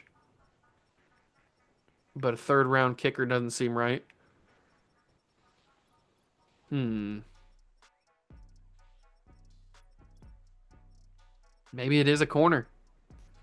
Maybe it's another corner. I thought we could wait on it, but there's not really anybody else I want, at least not at this point. So maybe we take an Eli Hobbs or Ellis Hobbs type. Can't really do any zone coverage. His man coverage is kind of gross as well. Maybe we don't take him. Maybe we we readjust to possible Dominique Foxworth, 5'11", elite speed, 4.29 speed. Oh my God, Dominique.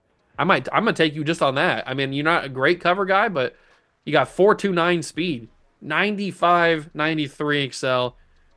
He doesn't have a dev trait, but I mean that's killer speed right there. And I didn't really have another option in that pick, so I'm fine with it.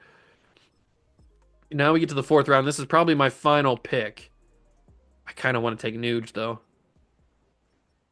In the fourth round, do I take a kicker? I love Nuge. He's my guy. But do I take him in the fourth round? Or do I take him in the fifth round after I grab another player?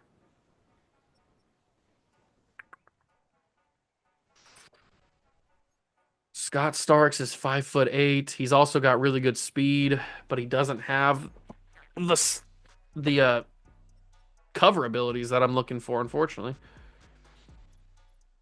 But maybe we just take a flyer on him? Maybe.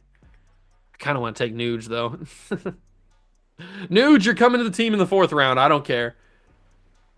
Best kicker I've ever watched in Ohio State history. So, the Nuge, welcome aboard. And he's got a dev trait. Taking a kick in the fourth round is kind of crazy. But we have 2 fourth round picks because I traded the other one last year. So, it works. No damage done. We're able to get ourselves a kicker. I don't even know if we needed a kicker. And I might just take Starks here. We have this extra fourth round pick for a reason. Let's take Scott Starks. He might not be great, but at least he's another fast corner that we can add to the team. And that is probably my draft done for 2005. I'm okay with it. I am absolutely okay with it. I feel like we came away with a decent draft. The only problem with these rebuilds is doing them this far back is these early draft classes are not like that deep. Logan Mankins ends up being an 80 overall. Tux is 72. Foxworth 67. Nugent 70. It is what it is. We got the best player in the class, though. And Rodgers fell at round 2, pick 5. That's absolutely insane.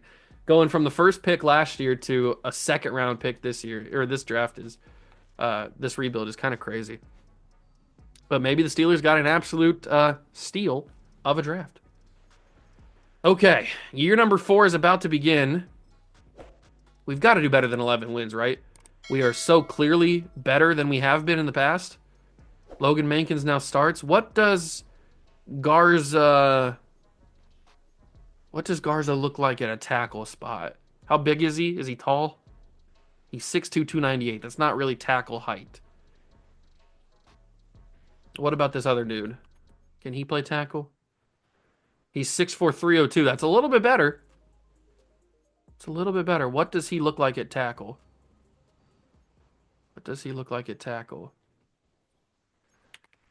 He's going to be an 82. Okay, he was an 84 or an 83 whenever when he was at guard. I'm fine with that. That's at least a comparable player at tackle. Offense is looking pretty solid. Defensively, Tully needs to be. I'm just going to change him to a right outside linebacker. Oh, he is already a right outside. So why are you not in the depth chart for right outside linebacker, big dog? What are you doing? Why are you not? Why are you not over here? You're higher overall, right? Well, yeah, you technically are. You should just be starting there. Tuck will start at defensive end. The cornerback room's getting a little bit better. Still need a free safety. I guess I'll just have to manually change this for some reason. I don't know why he's not higher over Nick Rogers, but whatever. Right outside linebacker. He's not even in the rotation. That's kind of crazy. All right, get up there, big dog. There you go. All right. I think we can do better than 11 wins. If we don't do better than 11 wins this year with the team that we have currently constructed, then it's probably going to be time to change the playbooks. And if we don't do better with the changed playbooks, then it's time to change quarterbacks because that's probably the biggest that would be the next biggest issue. So, we're still getting better. There still are a few positions that we need to fill the holes of, including free safety, including D tackle 2, tight end number 2. There's still a few little adjustments here or there. Some positions on the offensive line because our offensive line's slightly old now. So there are a few positions that we need to fill, but for the most part, this team is pretty good. So I'll see you guys at week number 1 to get the draft class loaded in and everything like that. But I think this team could be pretty solid this year. All right. I really hope this year is the year we break through that barrier of 11 wins and a wild card appearance and we actually like are legitimate championship contenders. But I guess we'll have to wait and find out. Let's load the draft class in the 2006 NFL draft. We will get it ready to go. We've got some big names. You guys know this draft class very, very well. There are some humongous names. In the Texans rebuild, I actually drafted Vince Young, and he ended up being really, really good for us. So we're not going to, most likely not going to go that route this year, or this rebuild, but I did have a good time with him. There are a couple receivers we could go after. There is a tight end that we might need to back up Antonio Gates, but there's certainly some tackles that we could use, including a center in Nick Mangold. But there are a couple tackles here we might need to go after. That is for sure. Defensively, maybe we go after Mario Williams, obviously, if we have a top pick. I don't know if we'll have one of those. Tom Bali could be a nice replacement or a nice backup plan. Elvis Dumerville, Robert Ninkovich. At D tackle, you've got like Haloti Nada. I talked about possibly getting a D tackle too. There's a couple options here for that. AJ Hawk would be awesome at outside linebacker. He would probably replace Tully Bantakane. D'Amico Ryans would be a great middle linebacker. Bobby Carpenter, the general, would be awesome. And then at corner, you've got a few names. So we're starting to get into the, like, these guys are legit franchise-altering players. That's the kind of era we are coming into, and I'm excited about it because I think we're on the cusp, like I've mentioned before. The defense is still behind. It says it's a 76 right now. It's still slightly behind, but we're getting there. We are getting there. And I'm going to simulate the season, and I'll catch you guys when it's over. I guess I got what I wanted when I said I think this team can win more than 11 games. We did technically win more than 11 games. We won 12 games. So we still make the wild card. We actually were the number 2 seed in the entire conference this year behind the Eagles at 13 wins. So, I mean, we're making that progress. That's nice to see. I just wish the progress would happen quicker. 3,500 yards, 43 touchdowns, 9 interceptions. This is the numbers I was expecting to see from Dante Culpepper with the offense that I put around him. And I'm still in Vikings offense, so that's good to see the good numbers here. And Sean Alexander, I'm pretty sure when I scrolled over to this section to click on stats and awards, he led the league in rushing yards. So 1,400 yards is the most yards in the league this year by a running back. That's awesome. We made the right decision getting Sean Alexander. He also had 5 touchdowns and averaged 5 yards per carry, which is pretty crazy. We finally get a big time 1,000-yard receiver. It's just not Randy Moss. It's Andre Johnson with 1,115 touchdowns. That could be offensive player of the year numbers right there. 853 for Moss, 9 touchdowns. Plaxico had a couple touchdowns and 700 yards. Antonio Gates had a big season. All right, nice to see that. Then we have defensively, Jonathan Vilma. That's what I thought last year was going to happen, but it was Vasher who led the team in tackles. But Vilma had 118, Mathis had 74, Mike Adams had 67. We were getting pressure in the backfield. Albert Hainsworth with 15, Suggs had 14. Sack leader was Hainsworth at 11. We could seriously see him up to a superstar dev with that type of season. Suggs had 8.5 sacks. Justin Tucken, as a rookie, had 7. Okay, like to see that. And then interceptions. Yeah, the Minnesota playbook just doesn't get you a lot of interceptions, so if that's what you're looking for, I wouldn't choose Minnesota defense. That's okay, though. Yeah, Sean Alexander did, in fact, lead the league in rushing yards by a decent amount. He didn't have a lot of touchdowns. He certainly wouldn't have led the league in that, but he does lead the league in yards. Is this our time? Third time's the charm here in the wild card. Can we finally move on? It's finally a home playoff game. And we do. Thank you. Finally, we move on and win a home or win a playoff game in this rebuild. We beat the Tampa Bay Buccaneers and we move on to the divisional round. Can we go on a little bit of a run? Can we go on a little bit of a run? We have a 95 offense. Yes, we can. We are in the NFC Championship game against the Green Bay Packers, who have Brett Favre still, who are coming off of a Super Bowl championship, I think. I know they won one in this rebuild. We are the higher overall team. They must have beaten the Philadelphia Eagles to get here, obviously. So it's a NFC North battle, and obviously, we jump into these when it's conference championship Super Bowl time. I think it might be a little bit early for us to win a Super Bowl, but I'd love to win one. That'd be awesome. Let's go home playoff game. Let's go beat the Packers and move on to the Super Bowl. It is NFC Championship time against the Green Bay Packers. It's a home playoff game for us, but I don't know how our defense is going to hold up because our defense is clearly the weak point of this team. I don't know how the defense is going to hold up against a very high-powered Packer team with Brett Favre, but we're doing a good job right now. 14-11, that's a wild score. If we can just get this ball, yeah, like this, perfect. 3:30 to go, a 3-point game. We have the leading rusher in the league in Sean Alexander. All we got to do is use their timeouts, hold the football, maybe get a field goal, maybe get a touchdown. We'll see how it plays out. 10 carries, 43 yards. Like I was saying before I jumped into the game, I do think we might be like a year away, like we're a year early for a championship appearance. But if we win one, I'm not going to complain about it. That's for sure. Unfortunately, the Packers get bailed out by a Bryant McKinney holding call. That's kind of unfortunate. We were going to take that down to the 2-minute warning, and then they were going to have to be forced to use their timeouts. Now they get a free timeout, and we got pushed back. But Alexander's a god, breaking off arm tackles like crazy, getting to make it a 3rd and 4 at the 31. That's a really good one, and I'm not going to snap this. I'm not going to snap this until after the 2-minute warning because I want to get the first down and make them use their timeouts. I don't want to give them an extra timeout with the 2-minute warning once we get a first down. Or at least I'm banking on a first down. I guess we could take our field goal and then it'd be a 7-point game or a 6-point game, I mean. I guess that would be okay. But then they win with a touchdown, so I don't know if that would actually be okay or not. Alexander, 4th and inches, they didn't give it to him. 4th and inches, they didn't give it to him. I might go QB sneak here. I know that's kind of stupid, but I really, really might go QB sneak here. It's very open. It's got to be a QB sneak. 4th and inches. Culpepper delivers the first down. That's huge. That's really, really, really big. Dante Culpepper gets us the first down. They only have one timeout remaining. We can take all of the time off now.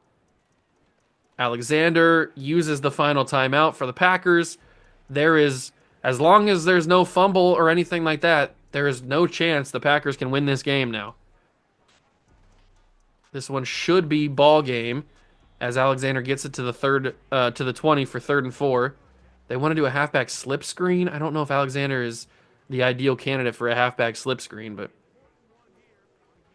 we probably could use this first down, absolutely. I think I might just go Andre underneath. Andre Johnson, he gets it. Andre Johnson gets it, and that's got to do it.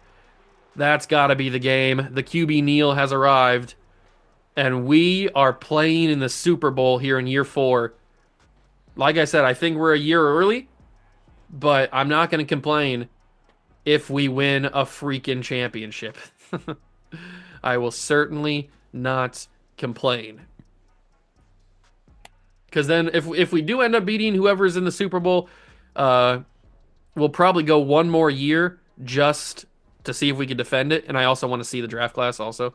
So we could probably go one more year if we do win it. We're obviously going to go another year if we don't win it. But we move on to the Super Bowl. We win our first NFC championship of the video of the rebuild. That's always nice to see. Dante Culpepper, I'm pretty sure outplayed Brett Favre in that game. And here I was worried about the defense. We held him to 11 points. Nice job from the boys. And we get ourselves an Antonio Gates upgrade. That's good. Let's get to the Super Bowl. See who we're playing. We're on a magical, miracle, Cinderella type of run here as the 2 seed. Who we playing? And it's the Colts. It had to be. There was nobody else that it really physically could be. Have the Colts played in every single one? Maybe they might have missed one out of the 4 that we've been in. But they very well could have been in 3 straight. I think they actually, you know what? I think they actually have been, right? Because they've won 2 and the Packers got 1. So they have, unless the Packers didn't beat the Colts. I can't remember exactly. But here we are. It is Super Bowl time against Peyton Manning and the Colts. They are the GOAT team in this rebuild so far. Can we beat them? I guess all we got to do is find out. Super Bowl time for your Minnesota Vikings, and we are off to an early lead, but Peyton Manning gets right back into it with a touchdown there. I'm worried. If I was concerned about the defense going up against Brett Favre and the Packers, I am certainly terrified of this defense going up against Peyton Manning. Can we get the job done though? We are staying competitive. It's a big touchdown. We have the ball back again. Score another touchdown, please. I could certainly use it. It's a field goal, but 20-10 is nice, and we are driving with 2:42 to go. Driving again, 3rd and 5, 2 minutes and 2 seconds. If I snap this, or if I go into the play, it might go us down to the 2-minute warning. No, okay, the clock was stopped. 3rd and 5, got to get a first down here in the Super Bowl. Go to Andre or Plaxico Burress. He fell forward. Plaxico gets the first down. The veteran with the GOAT mindset. Absolute insanity. Colts have used all their timeouts. We drained the clock like crazy on the 3rd and 8. All we got to do is get the ball snapped, line up for a field goal, kick it. That makes it 23-10 under a minute. That might be a Super Bowl guaranteed for the good guys. And there it is. I mean, the lost yards on Sean Alexander, but that might be a guaranteed Super Bowl win. We do not kick the field goal. I don't care because we win the Super Bowl. The Minnesota Vikings in year 4 are Super Bowl champions, taking down the dominant, what could have been dynasty Peyton Manning-led Colts. Wow, I can't believe we're here. Like I said, I thought we might have been a year early. But I mean, we won a championship. I can't complain about that. We won a championship, and we will go another year to try to defend it, and then we'll end the video after next year. I certainly did not see us, especially with a 12-win team. I certainly didn't think we'd get past the divisional round. I thought we were going to lose, and then I thought we'd lose to the Packers in the championship. I thought we'd lose every single game of this playoff run. Except for the wild card. I figured we would win that. And Dante outplayed Peyton Manning in that game. So he, in this playoff run, at least the games that we saw, he outplayed Brett Favre and Peyton Manning, 2 Hall of Famers, 2 of the GOATs. And Dante Culpepper outplayed them both in the games that mattered. Huge. And we have brought home, I have done what I came here to do.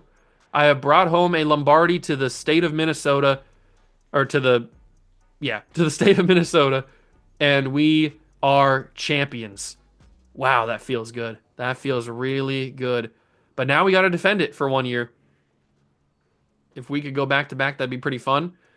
And the best part about this rebuild is we've had money the entire time. We haven't really had to worry about doing anything like that for this entire rebuild, which has been awesome. Dante Culpepper does, in fact, get Super Bowl MVP. Drew Bledsoe, in his advanced age, wins the NFL MVP with the league MVP with the Bills. T.O. and Jason Taylor are the players of the year. Aaron Rodgers and Pac-Man Jones are the rookies of the year. That's a fun little rookie of the year class. All right. So with the money that we have available to us, who's going to need a new contract after winning a Super Bowl? Who's going to be in free agency? What's everything going to look like? I don't know. Let's find out. Let's go to re-sign players and kick this off-season off. Okay, $114 million to work with. Who needs a new contract? Andre Johnson, accept his option? Absolutely. Terrell Suggs, accept his option. Albert Hainsworth needs a new contract. Tully Banta-Kane. And that's it. There's nobody else here that needs a new contract that I want to bring back. Okay, so we can pay the money on Albert Hainsworth. I'll give him a 5-year deal. He doesn't want to be here. But if we pay him enough money, anybody would want to be here. I mean, you're just coming off a championship. Why wouldn't you want to come back? Wow, never mind. I thought he would just resign. He does not want to come back. What's the franchise tag? 33 mil. I'll pay that for Albert Hainsworth for 1 season. I mean, it's not like we're going any further than that. So I'll pay the 33 mil on the franchise tag for him. And Tully is coming back. So the two guys that I wanted to bring back, we have in fact brought back. I wish I would have been able to get uh, Albert on a long-term extension, but it doesn't matter to me because we are not going any further than this next year. So whatever. James Harrison at 28 years old is in free agency. We don't really need an outside linebacker, at least not one like James Harrison that's only an 84. I mean, I wish I could really. I want to spend this money somewhere, but there's nobody that I want, unfortunately. Nobody here in free agency that I absolutely need to have. We're fine with who we have on the team, apparently. I mean, we won a freaking championship. So let's get to the draft and then to the next season, to the final season, and see where everything goes. So now that we won the championship, we're gonna have the final pick in the first round. So we'll have to see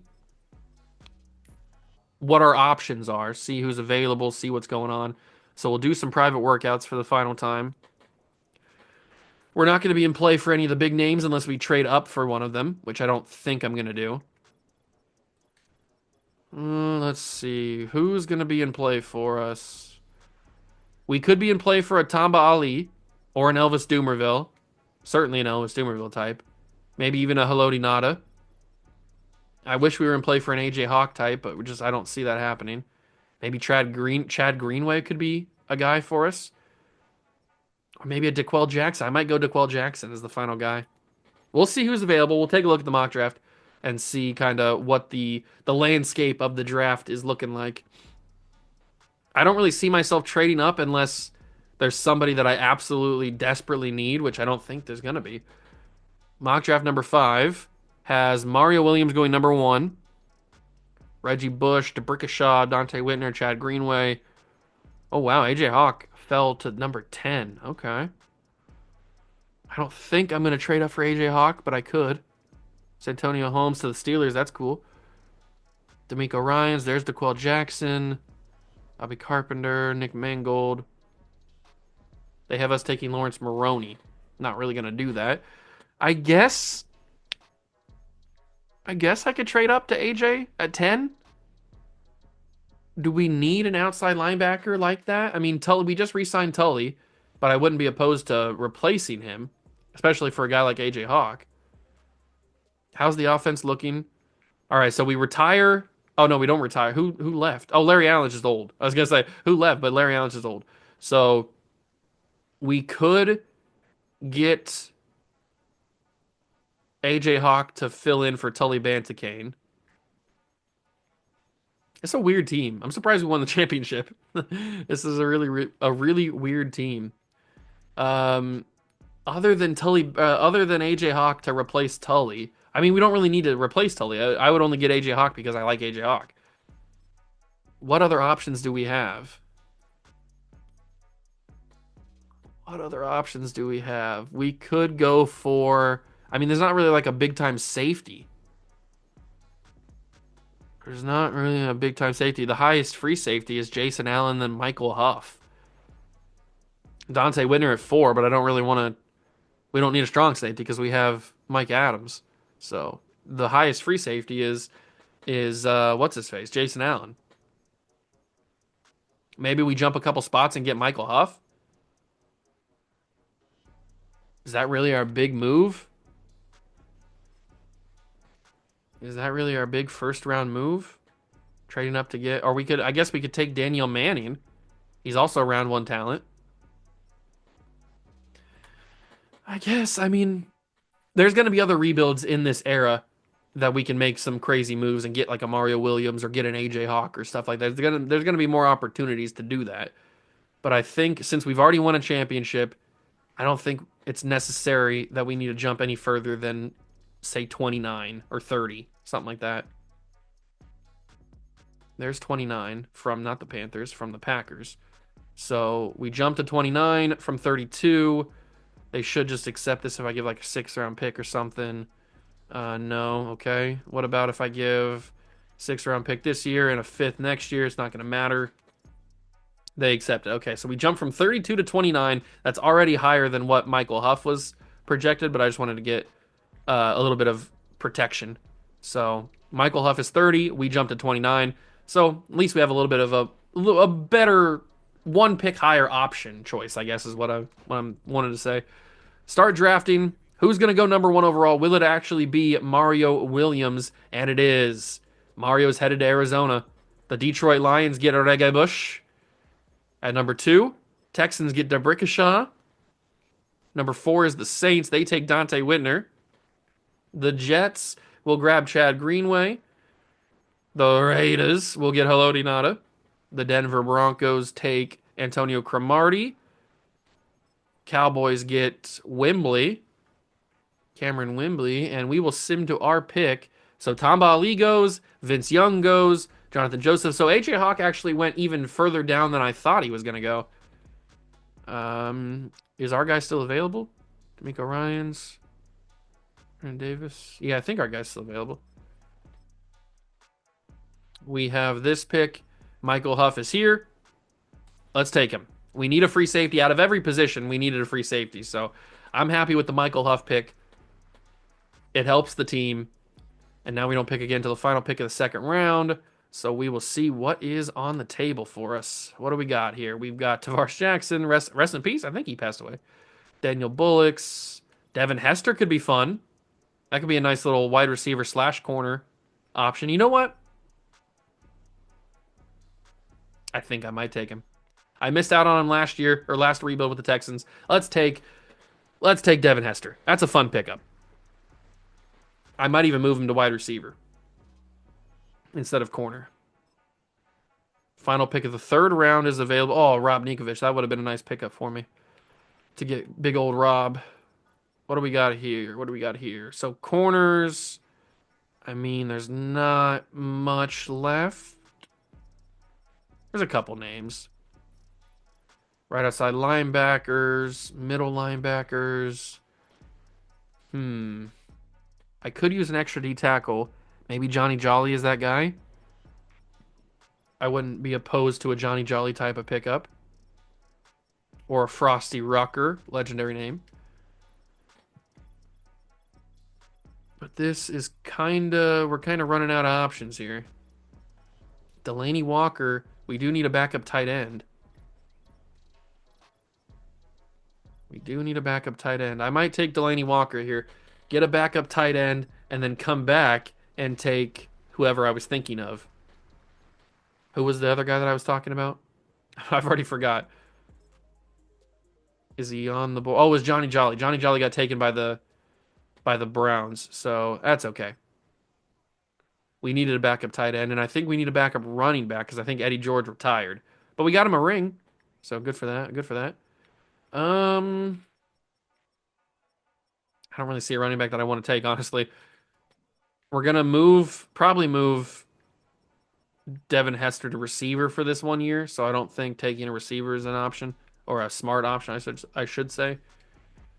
I guess we look at defense, and maybe there's somebody here. Is there another D tackle I could grab? I mean, maybe, but nobody that's gonna move the needle.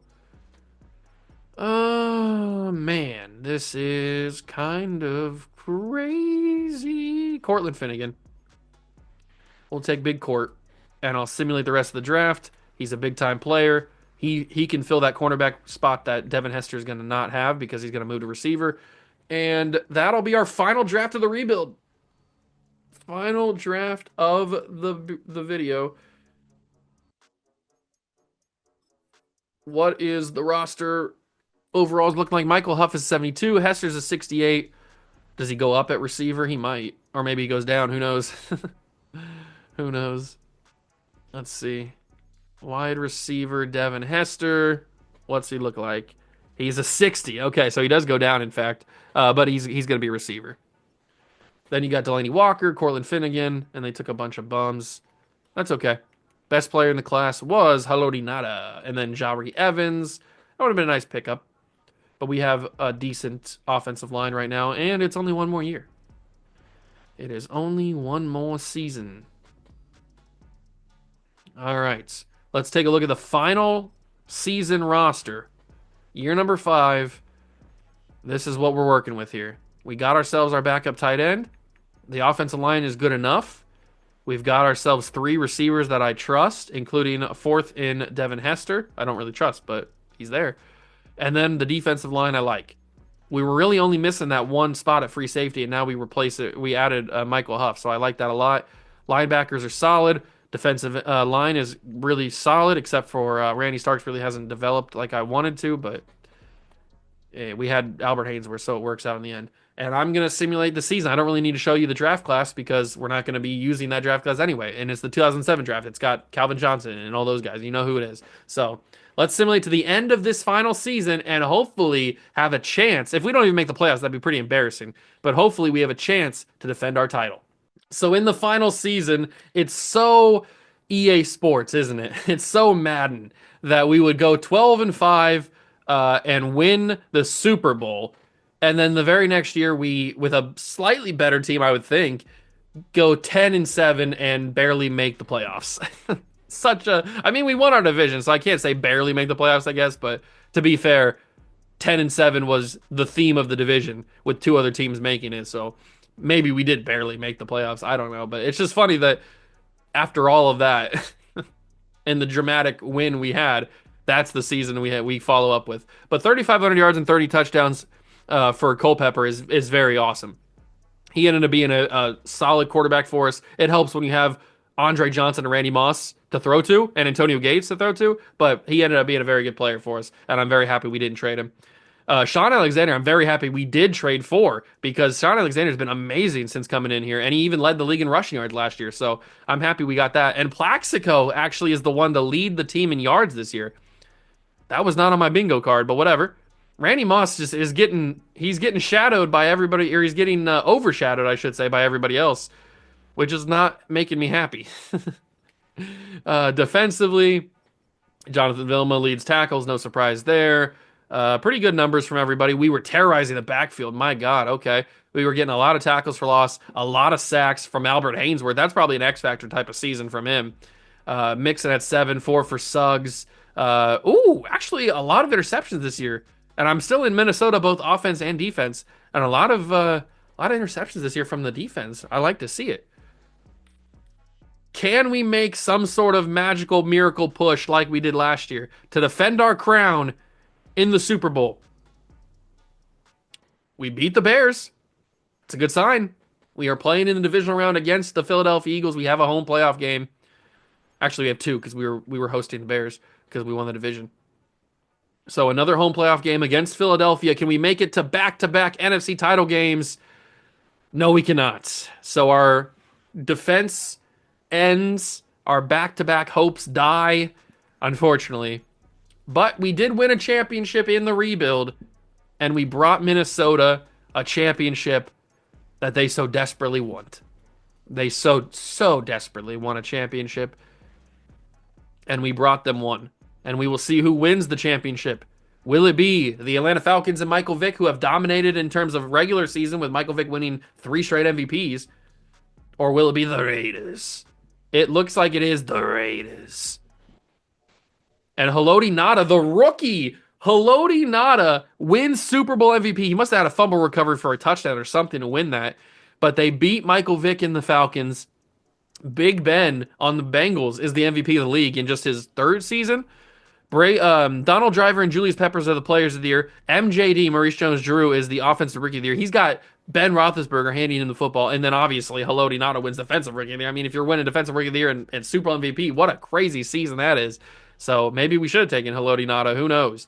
But we had a crazy good defensive tackle in Albert Haynesworth, so maybe he wouldn't have had as good of a season. But that is going to do it for the 2002 Minnesota Vikings rebuild. I hope you guys enjoyed it. If you did, make sure to leave it a like, subscribe to the channel, join the Juice Club. And as I said in the intro, let me know down below in the comments another team from this era that you want to see me do. Obviously, there's the classics like the Bears and the Dolphins and the Jets and the Lions and all these teams that are bad and the Cardinals from this era. So let me know down below in the comments what you want to see me do next with this roster in this rebuild or in this era. And that's going to do it for me. I like this team. No superstar X Factor for Albert Haynesworth, though. It was a little bit shocking with the season that he had. But that's okay. We won a championship. We drafted pretty well.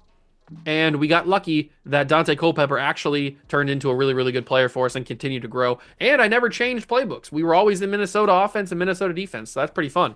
It's good to see that there's other playbooks that can get you a Super Bowl other than the usual suspects. So that's going to do it for me. Thank you so much for stopping by and watching. I truly appreciate it. And I will catch you guys in the next one. Peace.